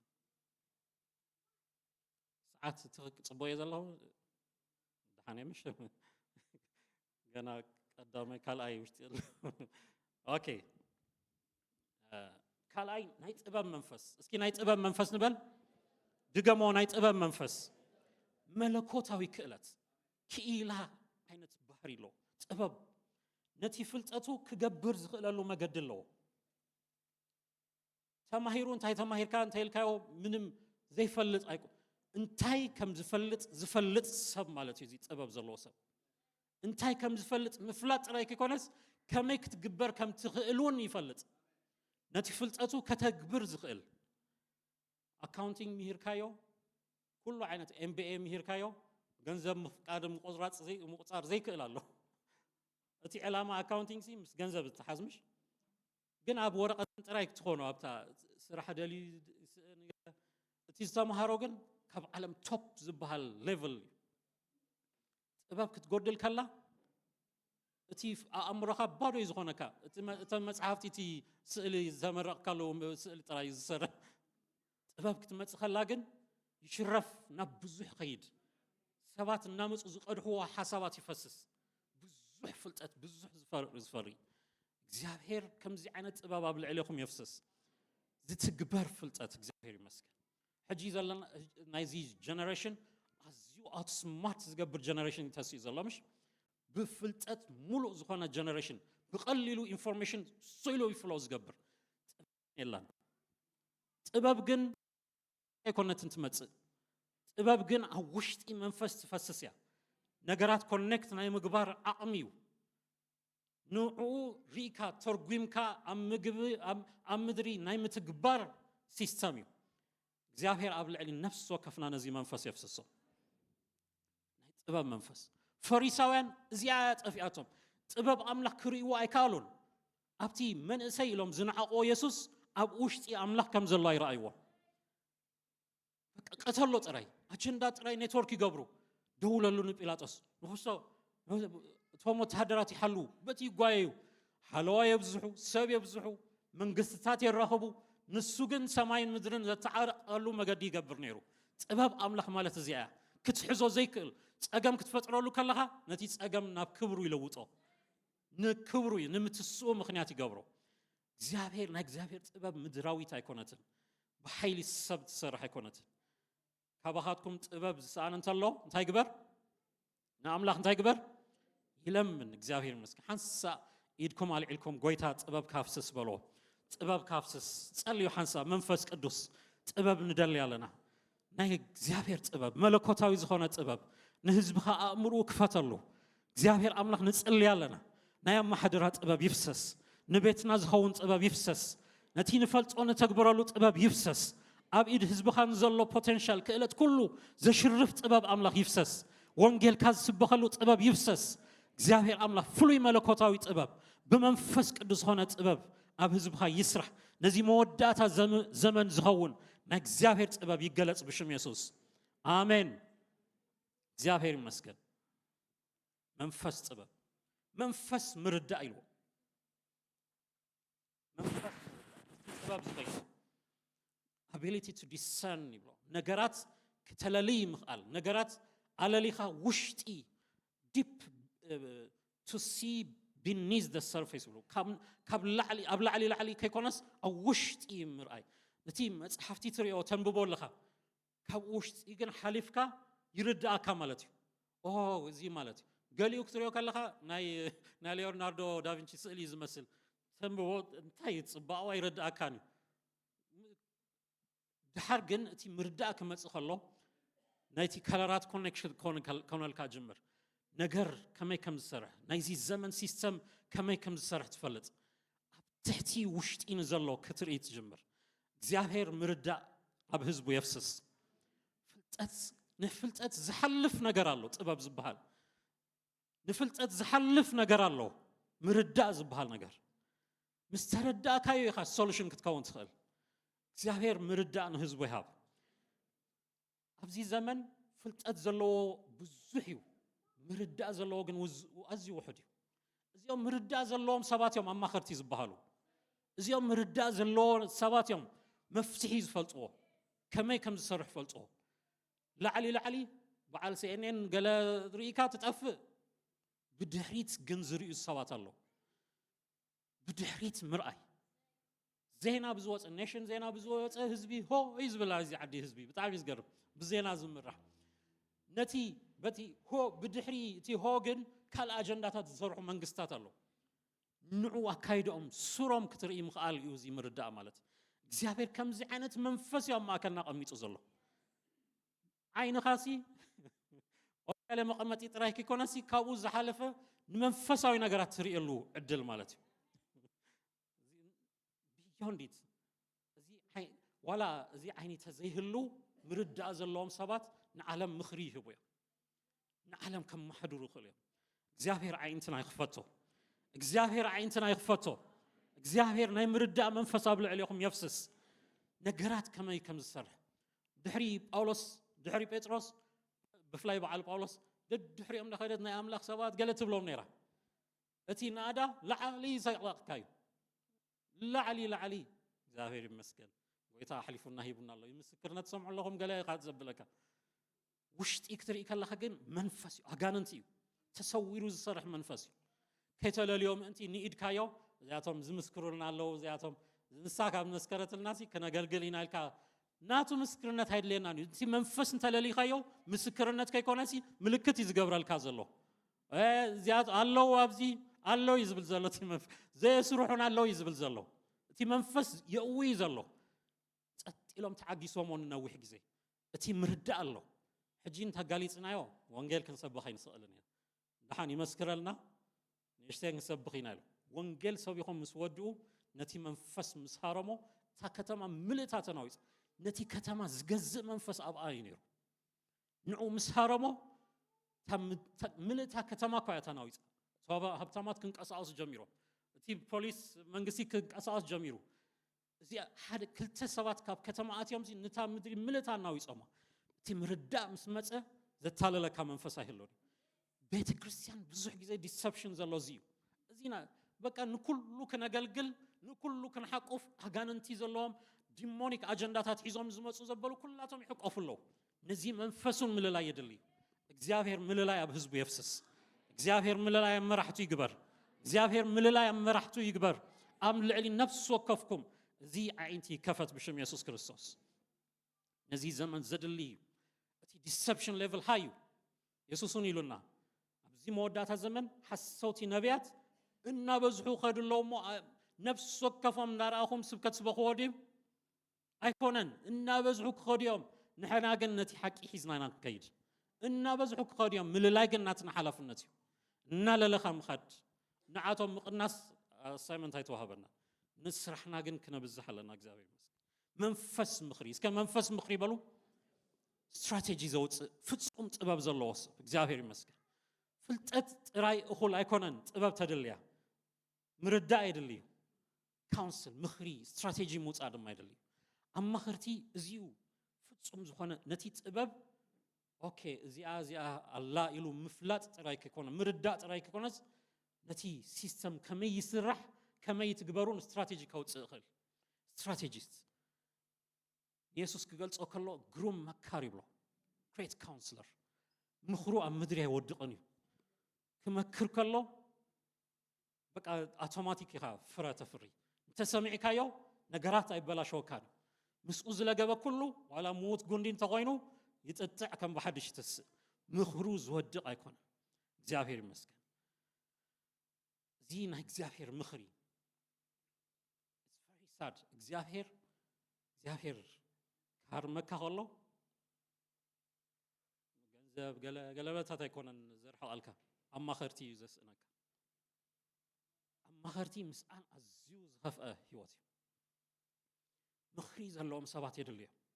ኩሉ ሻዕ ትገርመኒ ጠቕሲላ ኣብ ንህዝቢ ኣብ ዘዳግም ክገልጻ ከሎ ዓበይቲሲ ኣብ ከተማ ይሰኣኑ ይብሎ ዓበይቲ ንኣሽቱ ሆይ ሆይ ዝብሉ ነገራት ከመይ ከም ዝመፅእ ዘይፈልፁ ከመይ ይኸይድ ዘይፈልፁ ብረስሚ ጥራይ ድምፂ ጥራይ ኣብ ማእከል እንታይ እዮም ዓበይቲ ዘየለዉ ዝበሃለሉ ግዜ ክህሉ ኣሎ ዓበይቲ ክበሃል ከሎ ናይ ልቢ ዓበይቲ ድማ ዝኢሉን ዝኣርግ ሰብ ኣይኮነ ብልቦምን ብጥበብ ብምስውዓል ማቹር ዝኾኑ ሰባት ኣገባብ ሂስትሪ ዝፈልፁ ኣገባብ ዝፈልፁ ኣተሳስኣ ኣበጋገሳ እዚ ናብዚ ዝመርሕ ተጠንቃቕ ዝብሉ ሰባት እዚ በዚ ክሂድ እዚ ፍረለዎ ዝብሉ ሰባት ኣማኸርቲ ምርካብ ኣዝዩ ብሉፅ ነገር እግዚአብሔር ናይ ምኽሪ ሰብ ኣብ ቤተ ክርስቲያን ናይ ምኽሪ ሰባት ክጠፍኡ ከለዉ ኩሉ ነገር ይፋሕ ዝብለካ ኩሉ ነገር ፋሕ ይብለካ ምኽሪ ክጠፍእ ከሎ ንዮርብዓምሲ እዚዩ ከሊእዎ ነቲ ምኽሪ ከሊእዎ ናይ ኣቦታቱ እቶም ለባማት እዚኣቶም እንታይ እዮም ምስ ኣቦይ ካሊእ ይብሉ ነይሮም ሕጂ ድማ ኣውሕዶ ኣቕጥኖ ይብሉን ኣለዉ እዚኣቶም ናይ እግዚአብሔር ምኽሪ ምስኣቶም ከም ዝነበረ ኣይተረድኦን በቃ ንፉዕ ኢኻ ከማኻ ኣርእዮም እዚኣቶም ነብሲ ወከፎም ጭፍጭፎም ከለኻ እዮም እዚኣቶም ዝርድኦም ከምኡ ተራሲኖም ኣተሲኦሞ ለካ እግዚአብሔር ኣእምሮ ካብ ናይ ዓለም ብሉፅ ጥበበኛ ናይ ዓለም ኩሉ ጥበበኛ ካብ ዝበሃል ሰብኣይ ውሽጢ ኣዝዩ ዓሻ ዝኾነ ንጉስ ተወሊዱ ኣዝዩ ምኽሪ ሰሚዑሲ ኣለልዩ ክመዝን ዘይክእል እግዚአብሔር ክኽእልኣካ ከሎ ዋላ ምኽሪ ሰሚዕካ ዘይተስተብል ሰብ ትኸውን እግዚአብሔር ናይ ምኽሪ መንፈስ ኣብ ማእከልና የፍስስ ናይ ምኽሪ መንፈስ ኣብ ማእከልና የፍስስ እዚ ጉባኤ ምኽሪ ዘለዎ ጉባኤ እዚ ህዝቢ ኢልና ተኣኪብና ሆሆ ኢልና ዘሚርና ቃል ኣምላኽ ሎሚ ፅዑም ነይሩን ኢልና ንብተን ሰባት ኣይኮናን ምኽሪ ካውንስል ኦፍ ጋድ እዩ ኣብዚ ዘሎ ናይ እግዚአብሔር ምኽሪ እዩ ኣብዚ ዘሎ ናይ እግዚአብሔር ኣጀንዳ እዩ ዘሎ መንፈስ ዘለዎ ጉባኤ እዚ ናይ እግዚአብሔር መንፈስ ድማ ናይ ምኽሪ መንፈስ እዩ ክነማኽር ንኽእል ሰባት እዩ ጠፊኡናሲ እንዴ እንታይ ዝግበር ገለ ክሳዕ ክንዱ ኣእምሮና ባዶ ክኸውን እዚ መርገም እዩ ኣዝዩ መርገም ኣምላኽ ዝጨከነልና ሰባት ኮይና ኣለና ማለት እዩ ኣበየናይ ከምዚ ክየድ ክጠፍኣካ ከሎ ኣዝዩ ዳንጀረስ ኣማኸርቲ ክበዝሑ ኣለዎ ነዛ ማሕበር ጥራይ ኣይኮነን እቲ ምኽሪ ካብዚ ሓሊፍና መንግስቲ ክምከር ህዝቢ ክመዓድ ብዙሓት ነዚ ጥበብ ደልዮም ክመፁ እዚ ቦታ ናይ ምኽሪ ቦታ እዩ መንፈስ ምኽሪ በሉ እስኪ መንፈስ እግዚአብሔር መንፈስ ጥበብ መንፈስ ምርዳእ መንፈስ ምኽሪ መንፈስ ሓይሊ ድማ ኢሎ እግዚአብሔር ይመስገን ናይ ሰራዊት ዓይነት ሓይሊ ይብሎ እዚ ኣብ ሓደ ሰብ ንእሽተይ ዝመስል መንእሰይ ኣብ ኢየሱስ ውሽጢ ኣብ ውሽጡ ግን hosts of heaven ዝዝኽእል ሓይሊ ኣለዎ ኣብ ሰማይ ዘሎ ሰራዊት ኩሉ ይሰምዖ እዩ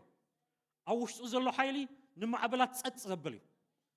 እቲ ንፋስ ክመፅእ ከሎ ተኣለይ ክብሎ ከሎ ይእዘዞ ሽም ማዕረግን ጥራይ ኣይኮነን ገሊኡ ሽም ማዕረግ ጥራይ ዘሎ ክነውሕ ቁመቱ ገለ ትብሎ ውሽጡ ግን ምንም ባዶ ኦቶሪቲ ዘይብሉ ናይ ኢየሱስ ስም ጥራይ ኣይኮነን ተዋሂቡና ድሕሪት ስም ዘሎ ሓይሊ ክነንቀሳቀሰሉ ንኽእለሉ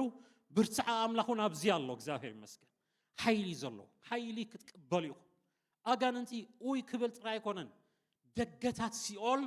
ኣሕይልዋን እዮም ይብለና ንሕና ናይ ሰብ ምንጋፍ ጥራይ ዝረኣየና ደገታት ሲኦል ንዘውፅኦ ኣጀንዳታት ኩሉ ከፍርስ ዝኽእል ሓይሊ እዩ ኣብዚ ጉባኤ ዘሎ ናይዚኣ ቤተ ክርስቲያን ምህላው ሓይሊ ፀልማት ናፃ ከይከውን ምህላዋ ጥራይ ዋላ ብድኻም ትመላለስ ድላይ ዓይነት ድኻም ውሽጢ ትእተው ምህላዋ ጥራይ ግን ኣውቶሪቲ እዩ እግዚአብሔር ስልጣን ሓይሊ እንተለዎ ድማ ከፍርስ ዝኽእል ሓይሊ ኣለዎ እግዚአብሔር ይመስገን እግዚአብሔር ሓይሉ ኣብ ማእከልና የፍስስ ሓይሊ ክትቅበሉ ኢኹም ሓይሊ ክትቅበሉ ኢኹም እናደኸምና ንኸይድ ሰባት ከይኮናስ እናሓየልና ንኸይድ ሰባት እናወሰኸ ዝኸይድና እግዚአብሔር ክብሪ ሻድሻይ መንፈስ ፍልጠት እስኪ መንፈስ ፍልጠት ንበል እዚ ፍልጠት እዚ ናይ ጽሑፍ ፍልጠት ኣይኮነን ኤክስፒሪየንሻል ኖሌጅ ብሎ ንውሽጢ ምፍላጥ ምስታ ምርዳእት ተሓዝያ ካብ ቴዎሬቲካል ኖሌጅ ዝሓለፈ ኤክስፒሪየንሻል ኖሌጅ ነቲ ኣብ መንጎ ሰብኣይን ሰበይትን ዘሎ ምፍላጥ ጽቡቕ ምፍላጥ ንኣምላኽ ምፍላጥ ብጽሑፍን ብወረቐትን ትፈልጦ ኣይኮነን መንፈስካ ክበራበር ክነቅሕ ኣለዎ ኣእምሮ መንፈሳዊ ኣእምሮ ክፈት ኣለዎ ኣምላኽ ዝተንከፎ ኣእምሮ እዩ ንየሱስ ጎይታ ምዃኑ ዝርድኦ እዚ ዓይነት ፍልጠት ሰማያዊ ፍልጠት ናይ እግዚአብሔር ፍልጠት ኣብቲ ህልውና ኣምላኽ ኣቲኻ ምስኡ ሕብረት ክትገብር ትኽእለሉ ህይወት ኣነን ኣቦን ሓደ ኢና ኢሉ ኢየሱስ እዚ ሓድነት ነዚ ኢንቲሜሲ እዩ ዝገልጽ ዘሎ እዚ ዓይነት ንየሱስ ርኢካሲ ነቦውን ከም ዝረኣኻ ኮኔክትድ ኢና ሓደ ኢና ጥሙር ኢና ክብል ከሎ እዚ ዓይነት ኣብ ውሽጡን ኣብ ደጊኡን ዘሎ ኩሉ ክገልጽ ዝኽእል ፍልጠት ኣብ ኢየሱስ ኣሎ ኤክስፒሪየንሻል ብጽሑፍ ኣይኮነን ዝፈልጦ ብስእሊ ኣይኮነን ዝፈልጦ ንሱ ባዕሉ መለኮታዊ መንነትን ባህርን ኣለዎ ንጎይታ ብጽሑፍ ብርሆ ብቃሉ ብመጽሓፍ ቅዱስ ጥራይ ክንፈልጦ ዝተጸውዓና ሰባት ኣይኮናን ካብኡ ዝሓለፈ ብግብሪ ክንፈልጦ ዝተጸውዓና ሰባት ኢና ብግብሪ ፕራክቲካል ንፈልጦ ኢና ነዚ ጎይታ እዚ መንፈስ ይነፍስ ይብሎ በይን ከም ዝቀሳኣስ ካበይ መፂና በይ ኸይዳ ይትፈልጥን ኢኻ ከም ዘሎ ግን ይርዳእ እቶም ዝፈልጥዎ ግን እዚ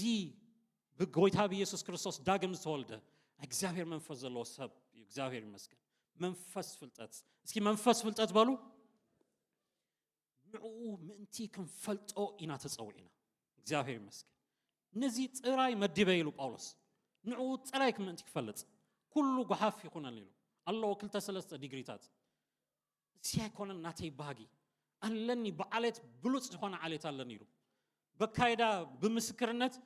ወንደርፉል ዝኾነ ሪኮመንዴሽን ኣለኒ ሲቪኡ ኣዝዩ ዓብዩ እዚ ጎሓፍ ይኹን ንየሱስ ጥራይ ክፈልጦ የደሊ ኢሉ እግዚአብሔር ይመስገን ንዕኡ ጥራይ ክፈልጦ እስኪ ንዕኡ ጥራይ ክፈልጦ በሉ ድገሞ ንዕኡ ጥራይ ክፈልጦ ድገሞ ንዕኡ ጥራይ ክፈልጦ እዚ መንፈስ ከይመፀ ሰብ ኣእምሮ ስለ ዘለዎ ጥራይ ኣይኮነን ክፈልጦ ዝኽእል ከምቶም ዞም ናይ ቶም ስፔስ ከይዶም ኣምላኽ ሲኢናዮ መፂና ዝበሉ ሰቦ ናይ ዓለም ብሉፃት ተላኢኾም ኣብ ፀፈር ንእግዚአብሔር ክደልይዎ ኣዝዮም ዓሽዮም ተመሊሶም ማለት እዩ ኣምላኽ ኣእምሮኻ እንተዘይኸፊትዎ ንዓለም ማዕረጋት ተዋሂቦ ዓሻ ኮይኑ ምለሰካ ከም ህፃን እንዳለ ዘይ ምልስ ማለት መን ኣምላኽ ድለየ ኢሉ ይኹዋቡ ኣብዚ ዘሎ እግዚአብሔር ኣብ ኣፍካን ኣብ ልብኻን ተቐሪቡሎ ይብላሎ ኣምላኽ ክኸልእ ከሎ ግን እዚ ፍልጠት ዘይብሉ ሰብ ናብ ዓሻ ይልወጥ እሽነት ለወጦ ይብለና እግዚአብሔር ይመስገን እዚ ጉባኤ ግን ናይ እግዚአብሔር ምሕረት ዝበዝሓሉ ጉባኤ ናይ እግዚአብሔር ምሕረት ፍልጠት ኣምላኽ ኣብዚ ኣሎ ፍልጠት ኣምላኽ ንእግዚአብሔር ክንፈልጦ ንቃሉ ክንፈልጦ ነቲ መንፈሳዊ ነገራት ክንርዳእ ብድሕሪት ንዘሎ ኩሉ ክነስተውዕል እግዚአብሔር መንፈስ ሸብዒቲ ፍርሃት እግዚአብሔር እዩ ዝሓለፈ ርኢና ኢና እዚኣ ተሐጓሱ ኣብ ፍርሃት እግዚአብሔር እዩ እስኪ በሎ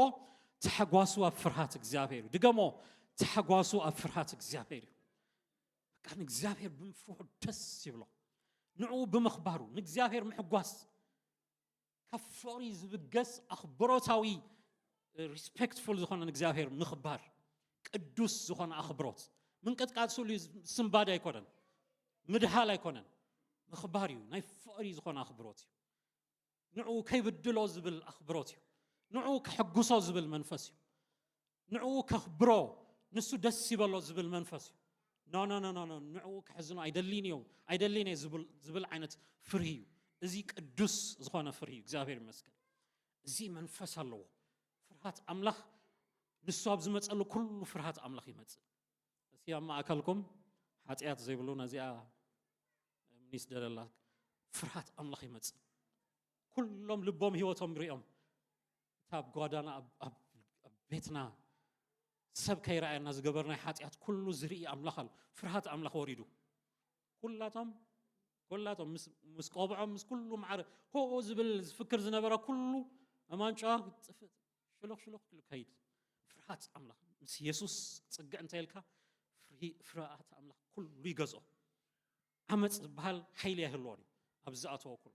እዚ ጉባኤ እዚ መንፈስ ዘለዎ ጉባኤ ድፍረት ክህልዎ ኣይክእልን እግዚአብሔር መንፈስ ራእዮ ክጅምር ከሎ መንፈስ እግዚአብሔር ኣብ ልዕሊኡ ይዕርፍ ይብሎ ክውድእ ከሎ ድማ ፍርሃት እግዚአብሔር ኣብ ጉዳይ ናይ ህይወት ኩሉ ኣርእስቲ ኣብዚ ይዘውር ኣብ መንፈስ ኣምላኽ ኩሉ መንፈስ እንዳበለ ዝገልጹ ካብ ኣእምሮ መንፈስ ቅዱስ ዝወፅእ ጥበብ እዩ ካብ ኣእምሮ መንፈስ ቅዱስ ዝወፅእ ፍልጠት እዩ ካብ መንፈስ ቅዱስ ኣእምሮ ዝወፅእ ጥበብ ምርዳእ ምኽሪ ናይ እግዚአብሔር መንፈስ ኣብኡ እዚ መንፈስ እዚ ኣብ ልዕሊኡ እንታይ ይገብር እዩ ክዓርፍ እዩ ኣብ ልዕሊኡ ክዓርፍ እዩ ግዝያዊ ዝኾነ ቅብኣት ኣይኮነን ምዕራፍ እግዚአብሔር ይመስገን ኣባኹም ክመፅእን ክነብርን እግዚአብሔር ይመስገን ክነብር ኩሉ ኣስፔዙ ሒዙ ይመፅኡ ሻንጥኡ ሒዙ ይመፅኡ ፓስፖርቱ ቀዲዱ ይመፅኡ ክነብር ሴትል ክገብር ዝመፀ ኣምላኽ እግዚአብሔር ይመስገን ናይ ምምላስ መደብ የብሉን ንዘለዓለም ኣባኹም ክነብር ዝኸይድ እንድሕር ኮይኑ ሒዙናይ ዝኸይድ እግዚአብሔር ይመስገን መንፈስ ኣምላኽ ኣብ ልዕሊኡ ክዓርፍ እዩ ኩላቶም በዓል ሲምሶን ይመፅእ ይኸይድ ኢየሱስ ምስ መፀ ግን እዚ ታሪክ ኩሉ ተለዊጡ ዘይምለስ ንዘለዓለም ኣባና ዝነብር ናይ እግዚአብሔር መንፈስ መንበሪኡ መቕደሱ ገይሩና ኖ መቕደስ ኣይደልን እየ ድሕጂ ኣብ ኣቶም እየ ዝነብር ኣብ ኣቶም ኣብ ማሕደረይ ክገብሮም እየ መቕደሰይ ክገብሮም እየ ታቦት ኣይኮንኩ ወርቂ ኣይኮንኩን ዝደሊ ዝተቐደሰ ልቢ ዝደሊ ኢሉ እግዚአብሔር ይመስገን ብእምኒ ብወርቂ ብጨርቂ ዝተሰርሐ ገዛ ኣይኮንኩን ዝደሊ ልቦም ምሕደረይ ክገብር ኢሉ እግዚአብሔር ይመስገን ክዓርፍ ዝመፀ እግዚአብሔር ምሕደሪ ኣምላኽ እዚ ቅዱስ ናይ እግዚአብሔር ጉባኤ እዩ እግዚአብሔር ይመስገን ብዛዕባ እዚ ህንፃ ኣይኮንና ንዛረብ ዘለና ነፍስ ወከፍኩም መንፈስ ቅዱስ መቕደስ ኢኹም the highest level of ኣዝዩ ዝበለፀ ብሉፅ ዝበሃል ናይ ቅድስና ናይ ንጽህና ሌቭል ዘለዎ ቦታ እግዚአብሔር ዝቐደሰኩም ህዝቢ ኢኹም ምሕደሪኡ ክንከውን ዝተተንከፍና ሰባት ኢና ብደሙ ዘፅረየና ንዕኡ ክንከውን ዝተፈለና መቕደስ ኣምላኽ ማንም ከም ድሌቱ ኣይኣትወካን እዩ ናይ እግዚአብሔር ኢኻ ናይ መንፈስ ቅዱስ ኢኺ ንመንፈስ ቅዱስ እዚኣ ማሕበርሲ ማንም ከም ድሌቱ ክሰርሓላ ንዕኡ ኣይኮነን እቲ ኣርስቲ ተተቐይሩ ናብ ካልእ ይቅየር እዚ ግን ዝተጀመረሉን ዝቕፅለሉን ዝውድኣሉን ምኽንያት ኢየሱስ ክርስቶስ ምኽባሩ ናይ መንፈስ ቅዱስ መሕደሪ ንመንፈስ ቅዱስ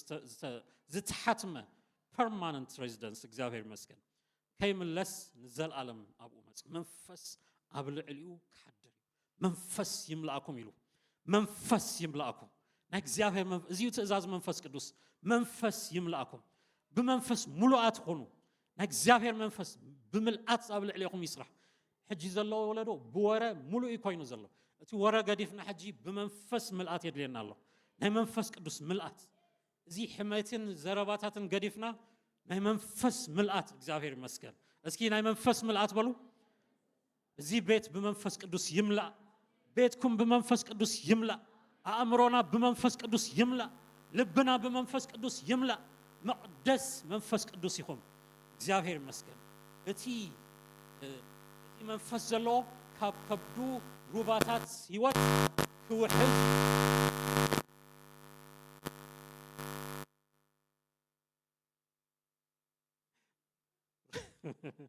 ያخلካ እንተ ኮይና ወይስ ንገስጽ እግዚአብሔር ይመስገን መንፈስ ኣብ ልዕሊ ይዓርፍ ጊዜያዊ ቅብኣት ኣይኮነን ንምምላእ ዝተጸዋዕና ሰባት ኢና እግዚአብሔር ይመስገን ዝፈስስ ናይ እግዚአብሔር መንፈስ ኣብ ልዕሊኡ he will rest upon him ይሎ መንፈስ ቅዱስ ኣብለሎ ዝቆጻጸሮ ብምልአት መንፈስ ቅዱስ ተው እዚ ምልአት ድማ ንድኻታት ዘጽግብ ይሎ ከዓጽኦ ከሎ በዚ ነጥቢ በዘን ክልተ ነጥብታት he defends the poor ይሎ ንድኻታት defend ይገብረሎ ኢየሱስ ምስመጸ ማከል ድኻ እቲ ድኻ ዝኾነ ህዝብ ኣብ ገሊላ ሙላዱ ጸግዒ ናይቲ ድኻ ህዝቢ እዩ ዝብል ዘሎ ናይቲ ዘይተማሃረ ናይቲ ዝተናዓቐ ግብሪ ዝበዝሖ ሰብ ዝበደሎ እቶም ፈሪሳውያን ይብድሎ ሮማውያን መጽኦም ይብድሎ እቲ ናይቲ ገዛውቲ እቲ ቀረጽ እቲ ግብሪ ዝእከብ ይብድ ዝሓለፈ ኩሉ ዘጨነቆ ህዝቢ ኣብ ከተማ ክመጽእ ከለዎ እዚኦም ዘይተማሃሩ ይብልዎም ነቲ ንዑ ነቲ ኣዝዩ ዝተደፍአ ርሑቕ ዝበሃል ህዝቢ ንዑ ዲፌንድ ክገብር መጽኡ ኣብ ማእከል ቶም ዓመፀኛታት ኣመንዝራታት ክርእይዎ ከለዎ እንታይ ምስ ኣመንዝራት ነዚኣቶም የመጽእ ኢሉ እግዚአብሔር ይመስገን ነዚኣቶም ንሕሙማት የመጽእ ኢሉ እግዚአብሔር ይመስገን ባህርያቱ እዚዩ ንድኻታት ምዕባይና ሙሳኽና ኣዚና ተዘርጊሕና ንሕኮይና ጨንፈርና ነዊሑ እንተሎ ረአዩኒ ስእሊ ሰኣኑኒ ኣይኮነን ጽላል ክንከውን ንብዙሓት ክንሽፍን እግዚአብሔር ይመስገን ንብዙሓት ክንሽፍን ከምዚ ናይ ክሪስማስ ትሪ አንጠልጥሎ ላይ ጥራይ ኮይኑሎ ናይ ሕጂ ዘመን ዝገረብ በቃ ፍሪዩ ኣይኮነን ግን ብልጭ መብራህት ይወስኹሉ ገለ ይወስኹሉ ምትሳና ምዕባይና ጽላል ንድኻታት ክንከውን እግዚአብሔር ይመስገን እቲ አርእስቲ ጽቡቅ ጌርኩም ሓዞ ቤተ ክርስቲያን ድኻታት ይብዙሕ ኣይኮነን ንድኻታት ዘበልጽጉ ሰባት ይተሱ እቲ አርእስቲ ድኻ ኮይኑ ይኣቱ ሃብቲሙ ይወጽእ ባዶ ኮይኑ ይኣቱ መልእ ይወጽእ ዘይተማሃረ ይኣቱ ምሁር ኮይኑ ይወጽእ ምኽሪ ሲኑ ይኣቱ ብምኽሪ መልእ ይወጽእ ኮንፊውዝ ኮይኑ ይኣቱ ብጥበብ ዝተመልአ ሰብ ኮይኑ ይወጽእ ፈሒሉን ሎ ኢሉ ይኣቱ ተኣኪቡሉ ይወጽእ ተቆሪጸለኹ ኢሉ ይኣቱ ጨብጪቡ ይወጽእ እዚ ጉባኤ ናይ ለውጢ ስእልና ተኣኪብና ሓንሳስ ብዛዕባ እዚኣ ንብከይ ነዚ ኣርእስቲ ብዛዕባ ሓጢኣትና ገለ እቲ ኣርእስቲ ንኸምኡ ኣይኮነን ናይ ምስኪናት ኣኼባ ኣይኮነን ለውጢ ነቲ ምስኪን ናብ ክብሪ ዝልውጥ ኣርእስቲ እግዚአብሔር ይመስገን ነቲ ዘብርሰና ውሽጥና ዘንቅጽ ሓይሊ ሓጢኣት ንዑ ነቂሉ ነቲ ክንጨብጨብ ከነፍሪ ዝገብረና መንፈስ ምምላእ እዩ ተጻውዒት እግዚአብሔር ይመስገን ስኡል ያፈርድን ይሉ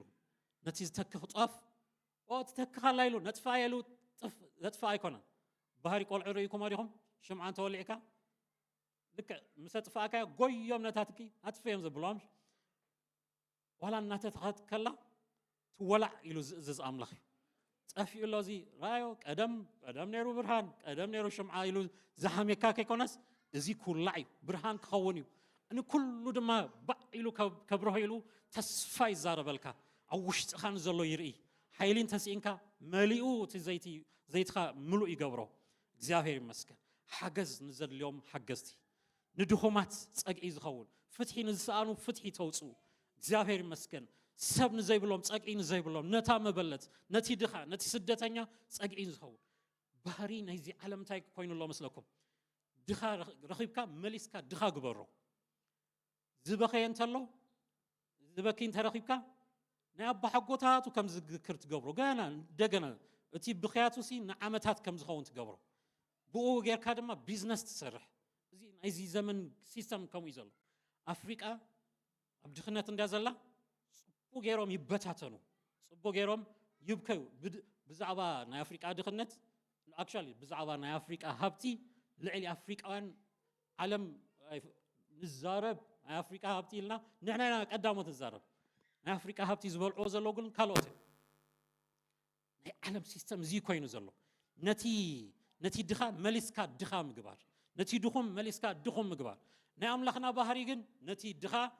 ذهبتم نتي دخم مليسو ذاتس نتي السلام زي بلو أتصنعني حيلي ذهب أملاخ እግዚአብሔር ይመስገን his belt is righteousness ይለው ቆንታዩ ጽድቅዩ እቲ አሳኑ እቲ ጸፈር እቲ መእሰሪ እቲ ሳሽታ መእሰሪኡ እዚ እንታይሎ እሙንነት ይብሎ ሶይሎ አሳኑ አይፍታሐኒው እሙኒው አብዝ ኸዶክ ዘበለ ኩሉ አቦቱ ትረኽቦ ኢኻ እግዚአብሔር ይመስገን ብጽድቂ ዝተአሰረ እዚ ኩሉ ናይ እግዚአብሔር መንፈስ ጥበብ መንፈስ مخري فلتات قال زبلنا يا كله بقى وشت يلا ترايك يكونس بتصدقي تأثير الله زبتنا يكونن بصبو غيرو بأمونነት تأمانነት تأثير الله أبهرياتون أو وشت أوي ملأتن ملؤيو character and spirit كلت يزتوهادوي أبي يسوس فرمان فستركب ناي منفس قدوس وهبات ما تركب ملأت الله بزي ملأت تسي እግዚአብሔር ይመስገን the righteous fruit በመልአት ስተስ እዛ ቤተ ክርስቲያን ሰለስተ ፖይንታት ከበኩም በዚያ ኮድ ናልባስ ተቆርጸ ዝመስል ነገራት እንተለው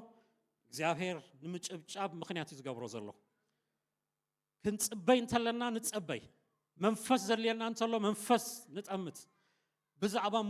ተቆሪጽና ኢልና ግን ንበኸሉ ጊዜ ይኮነ እዚ ተበድለ እዚ ኮይነ እዚ ሲነ እዚ እንዳበልና ንበኸሉ ጊዜ ከይኮነስ ከም ንጭብጭብ ተስፋ ከም ዘሎ ይስራሕ ከም ዘሎ ሱር ንሰድድ ከም ዘለና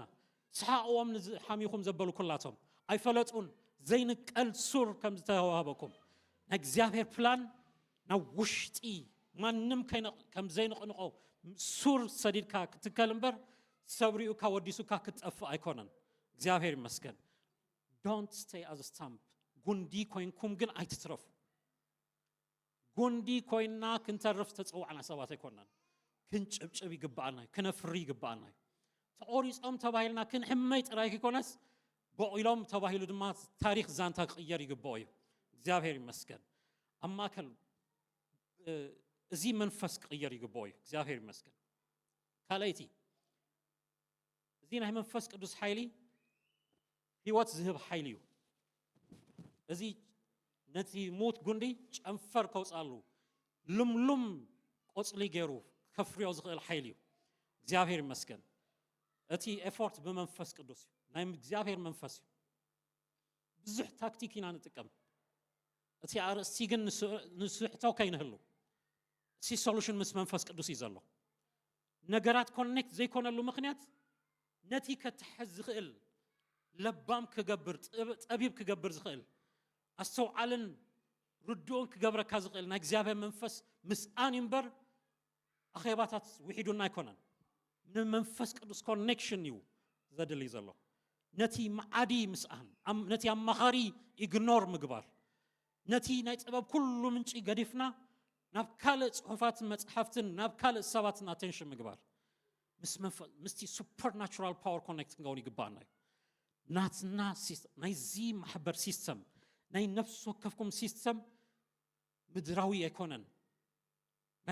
ናይ ፓስፖርት ጉዳይ አይኮነን ናይ ዓሌት ጉዳይ አይኮነን ናይ አዝማድ ጉዳይ አይኮነን ናይ ገንዘብ ብዝሒ ጉዳይ አይኮነን በመንፈስ ቅዱስ ዝሰርሕ አጀንዳ እዩ ኣብዚ ተሰሪዑና ዘሎ ከም ካልእ ህዝቢ ክንጎይ ተጸዋዕና ሰባት አይኮነን ናትና ፓወር መንፈስ ቅዱስ እዩ ኮኔክት ክንኮነሉ ዝግባአና ናይ እግዚአብሔር መንፈስ ሱፐርናቹራል ብዝኾነ አካይዳ ንካልኦት ክሰልጦም ይኽእል እዩ አይግድሰናን ንካልኦት ምስላጽ ይሃብጽሙ ይሰስኑ እግዚአብሔር ይባርኮም ከም ድሌቶም ይኹኑ እዚ ጉባኤ ግን ምስ መንፈስ ቅዱስ ተመደበ ኪዳኑ ምስ አምላኽ መንፈስ አምላኽ ዝዓረፈሉ ኮኔክሽኑ ምስ መንፈስ ቅዱስ እዩ ብዘይ መንፈስ ቅዱስ አይኮነልናን እዩ ዝበላሸው ነገር እንተሎ ፕላግ ተነቂሉሎ ሶኬት አቦቱ የለን ፓወር አብ ካልእ ተሰኪዕሎ ካል አርቲፊሻል ነገራት ይመጻሉ ስለዚህ ናብ መንፈስ ቅዱስ ናብቲ ምንጪ ህይወትና ናብቲ ነቲ ሱር ዝዘርኦ ناتي وانا ناتي زرعي نابو نتأمت እግዚአብሔር ይመስገን ሳልሰይቲ ዛ ማህበር ብዛዕባ እዚኣ ፕሮግራም ጥራይ ኣይኮነትን 25 years ኣዝዩ ሓቢ 25 years ሴም ሴድያ ዝርኢ ዘለኹ ካብ ፉንጉማኖ ኣማኑኤል ቤተክርስትያን መጀመርታ ተለቂሕና ድሓር ብሓገዝ ነዚ ሴድያ መራሰኒ ኣይኮንናን ኣብዚ ጉባኤ this is beyond this congregation thank you ካብዚ ጉባኤ ዝሓለፈ ካብዚ ፕሮግራም ዝሓለፈ ሚሽን ዘለና ሰባት ኢና ጻውዒት ዘለና ሰባት ኢና በረኸት ናይ ናይሮቢ በረኸት እዩ እዚ ማህበር ናይ ህዝብ ናይ ዚ ከተማ ናይ ኬንያ በረኸት ኣብዚ ኣሎ ናይ ኬንያ ስኬል ኮርድ ከሎ ናይ ዚ ጉባኤ ሓይሊ እዩ ዘተስኦ እዚ ስደት ሩሑቕ ምዃንና ምቑራፅና እዚ ኣይኮነን እቲ ኣጀንዳ እታ ኣብ መከራ ኣብ ስደት ፋሕ ኢሉ ዘሎ መንእሰይ ዘበለ ኩሉ ኣብዚ ሓይሊ ዝሰንቀሉ ብርታዕ ዝረኽበሉ ኔሽንስ ዝባረኽሉ ቦታ እዩ ስልና ንብዓትና ደሪዝና ተጸናንዕና ንኸደሉ እዚ ናይ ዕጥቂ ቦታ እዩ ሰራዊት ዝትስኣሉ ቦታ እዩ ዝተቆርፀ ጉንዲ ዝጭብጭበሉ ቦታ እዩ ኣፍራይ ህዝቢ ዝትስኣሉ ቦታ እዩ ንመጸናንዒ ኣጆና ንምባል ፕሮግራም መጸባበቒ ነገራት ንገብር ሰባት ኣይኮናን ሚሽን ኣሎ ኣብዚ እዚ ሚሽን ዘይነተኩር እንድሕር ኮይና ብዛዕባ ፕሮግራም ንኸውን ብዛዕባ ፕሮግራም እንድሕር ኮይና ንሓድሕድ ምጥመማት ይጅምር ነቲ ናይ ኣምላኽ ተልእኮ ከይኮነስ ናይ ሰብ ኣጀንዳ ምፍጻም ግዜና ሓይልና ይውዳእ ሃገር ናይሮቢ ትጽበይና ኣሎ ኣብ ስደት እዚ ኩሉ ፋሒሉ ዝወፅእ ዘሎ መንእሰይ ዝብተን ዘሎ ህዝቢ ኣብዚ ቦታ ተስፋ ይጽበይ ኣሎ ምኽሪ ይጽበይ ኣሎ እታ ብርሑቕ ዘላ ኣብቲ ስደት መከራ ኣብ ድኽነት ዘላ ኣብ ኤርትራ ዘሎ ህዝቢ ናይ ዚ ጉባኤ ተስፋ ይጽበይ ኣሎ ተስፋ ዘለዎ ጉባኤ ሓይሊ ኣምላኽ ዘለዎ ጉባኤ ብዛዕባ ምእካብ ኣቤኔዘር ተባሂልካ ኣብ ፌስቡክ ምውዓል ኣይኮነን ሚሽን ኣለና ኣብዚ ሚሽን ኣሎ መናእስያት እዞም ህፃናት ተለዊፆም ዓበይቲ ጀነራላት ክኾኑ ናይ እግዚኣብሔር ኣገልገልቲ ክኾኑ ኣብዚ መፂኡ ዘሎ ኣንፈት ሲኢኑ ዘሎ መንእሰይ ሚሽን ፈሊፁ ክትስእ ናይ እግዚኣብሔር ተልእኮ ተቐቢልና ክንወፅእ ፈፂሙ ዝተቆርፀ ጉባኤ ህዝቢ ኣይኮናን ዝጭብጭብ ዘፍሪ ጉባኤ እግዚአብሔር ይመስገን ትንሳኤ ዝተመደበሉ ጉባኤ ከም በሓድሽ ክትጥዕ ዝተመደበ ጉባኤ እግዚአብሔር ይመስገን እዚ ተስፋዚ ኣብዚ ቤት ኣሎ እግዚአብሔር ይመስገን እዚ ኩላትና ክንትስኢና እሞ በዚ መንፈስ ክንጽሊና ክብርና ኣምላኽ ይኹን ሬታ ግበሩ ለጊዜ ወሲደ ኣለኹ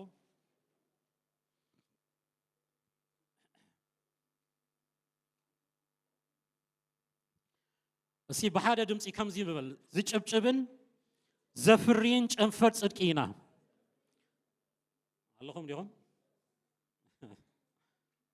ዝጭብጭብን ዘፍሪን ጨንፈር ጽድቂ ኢና እስኪ ድገሞ ዝጭብጭብን ዘፍሪን ጨንፈር ጽድቂ ኢና ጭጭጭ በዚሕኩም ኣሎምሽ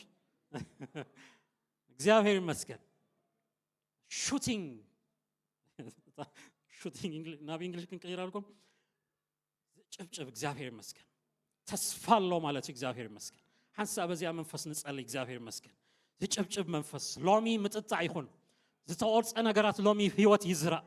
ብኢየሱስ ክርስቶስ ስም ኣብ ኣገልግሎትኩም ኣብ ህይወትኩም ኣብ ቤትኩም ኩሉ ሰብ ኣብዚ እዚ ቃል ተረዲኡኩም ድሕር ኮይኑ በዚ ሓደ መንፈስ ኮይና ንጸልይ ዝተቆርፀ ዘበለ ኩሉ ይጨብጭብ ሎሚ يفري بيسوع كريستوس سم بمنفس قدوس حيلي نايت صدق يجمعافر يزرقح لومي يعبي بيسوع كريستوس سم نصلي علينا سراويت أملاك يتس زموت نجارات يتس بيسوع كريستوس سم مجابي هون مفراي هون تنساي هون بيسوع كريستوس سم زقود على حيلي زدخل من منفس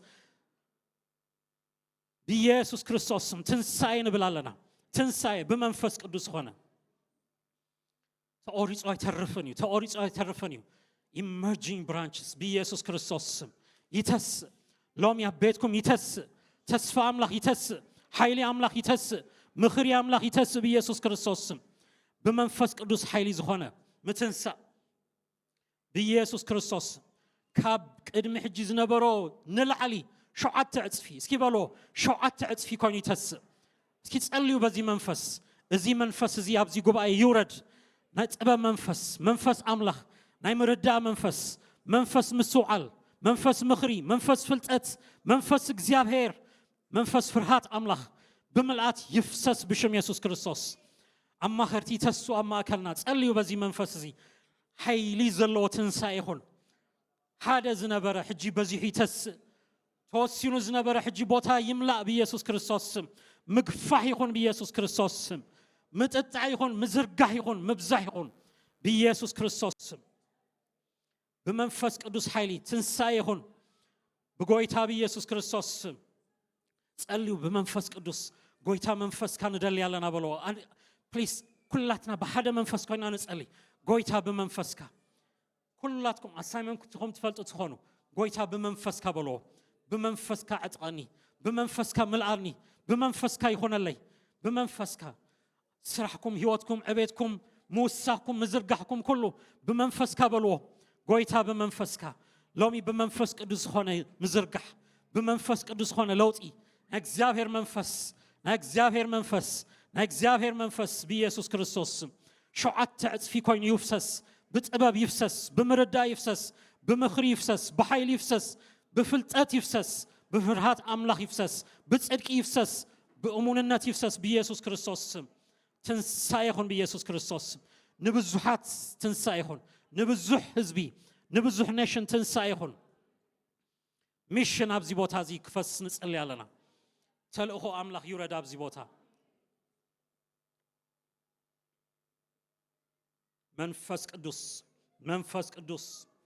منفس قدوس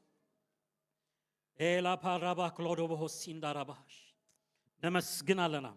سلازي كبر منفس كان مسجنا لنا سلازي هياو منفس كان مسجنا لنا تمسكن كبرين هبالنا منفس قدوس أزان توري به كلادينا محس أداكم على علو بزين أجزاهير برخت كبارخكمه أجزاهير منفس أجزاهير بحيلي قبل عليكم يورد حيلكم يحدثوا تصفهم يحدثوا أمنتكم يحدثوا رأياتكم من حلماتكم كله يحدث أجزاهير وشتهم زلوا حيلي زنك أسألوا جزايهون زدخم يبرتع زحالة يبرتع زودق يتس زتأف أي رخب يسوع كريستوس أمرهم ملء يخون بسبب أملاخ يملأ بفلتات أملاخ يملأ بمخري أملاخ يملأ زاهر موجسوا قبل عليهم يجبر كبروا الصبات كمتسو نمخري أبيتكم يمسو ناي مخري صبات كونوا زاهر قالاتكم يباركوا ناي سبب قال ناي تصفاق على أباكم يكمت زاهر هيوت يزرع زموت نجارات أما كلنا زلوا زموت نجارات هيوت يزرع بيسوس هيوت يزرع بيسوس زتأورت أزمسل زبالة كله هيوت يزرع لومي بيسوس كريستوس هيوت يزرع بيسوس كريستوس تنسايهون أبيتنا تنسايهون أبتارحو زلا عدنا نسألي على نبي يسوس سم تنسايهون محبر كريستوس تنسايهون أبتا كتماتيا أبتي هزبيتي تنسايهون أبتي منجستزي تنسايهون أبتي هاجرتي أبتي هزبيتي تنسايهون بيسوس كريستوس سم اندغنا يجبجب اندغنا يتس يبزح يلملم يفري بيسوع كريستوس زي كل كلنا እግዚአብሔር حيلي تنسايخون نصلي علينا አገልገልትهم يبرتعوا بمنفس قدوس حيلي يقبوا بمنفس قدوس كبري አገልገልትهم مخري يرخب الله ابزي بيت زي امخرتي يرخبوا امخرتي تسو بشم يسوس حدار يطعي بيزنسكم يطعي طعناهم كله يطعي مخري يرخب يسوع كريستوس مخري يرخب يسوس مخري يرخب يسوس مردا يمصا امرهم يكفتوا እግዚአብሔር كمي نغرات كمي كم زسرح እግዚአብሔር امرهم يكفتوا مردا يفسس اتي لبونا ذهب املاخ لبهم يتنكف بيسوع كريستوس اتي ناي قدم تذكروا بكبري اتس في كبري تنسالو غزي يخون اتس في كبري تنسالو غزي يخون اتس في كبري تنسالو يخون زتأورت እንደገና ይጨብጭብ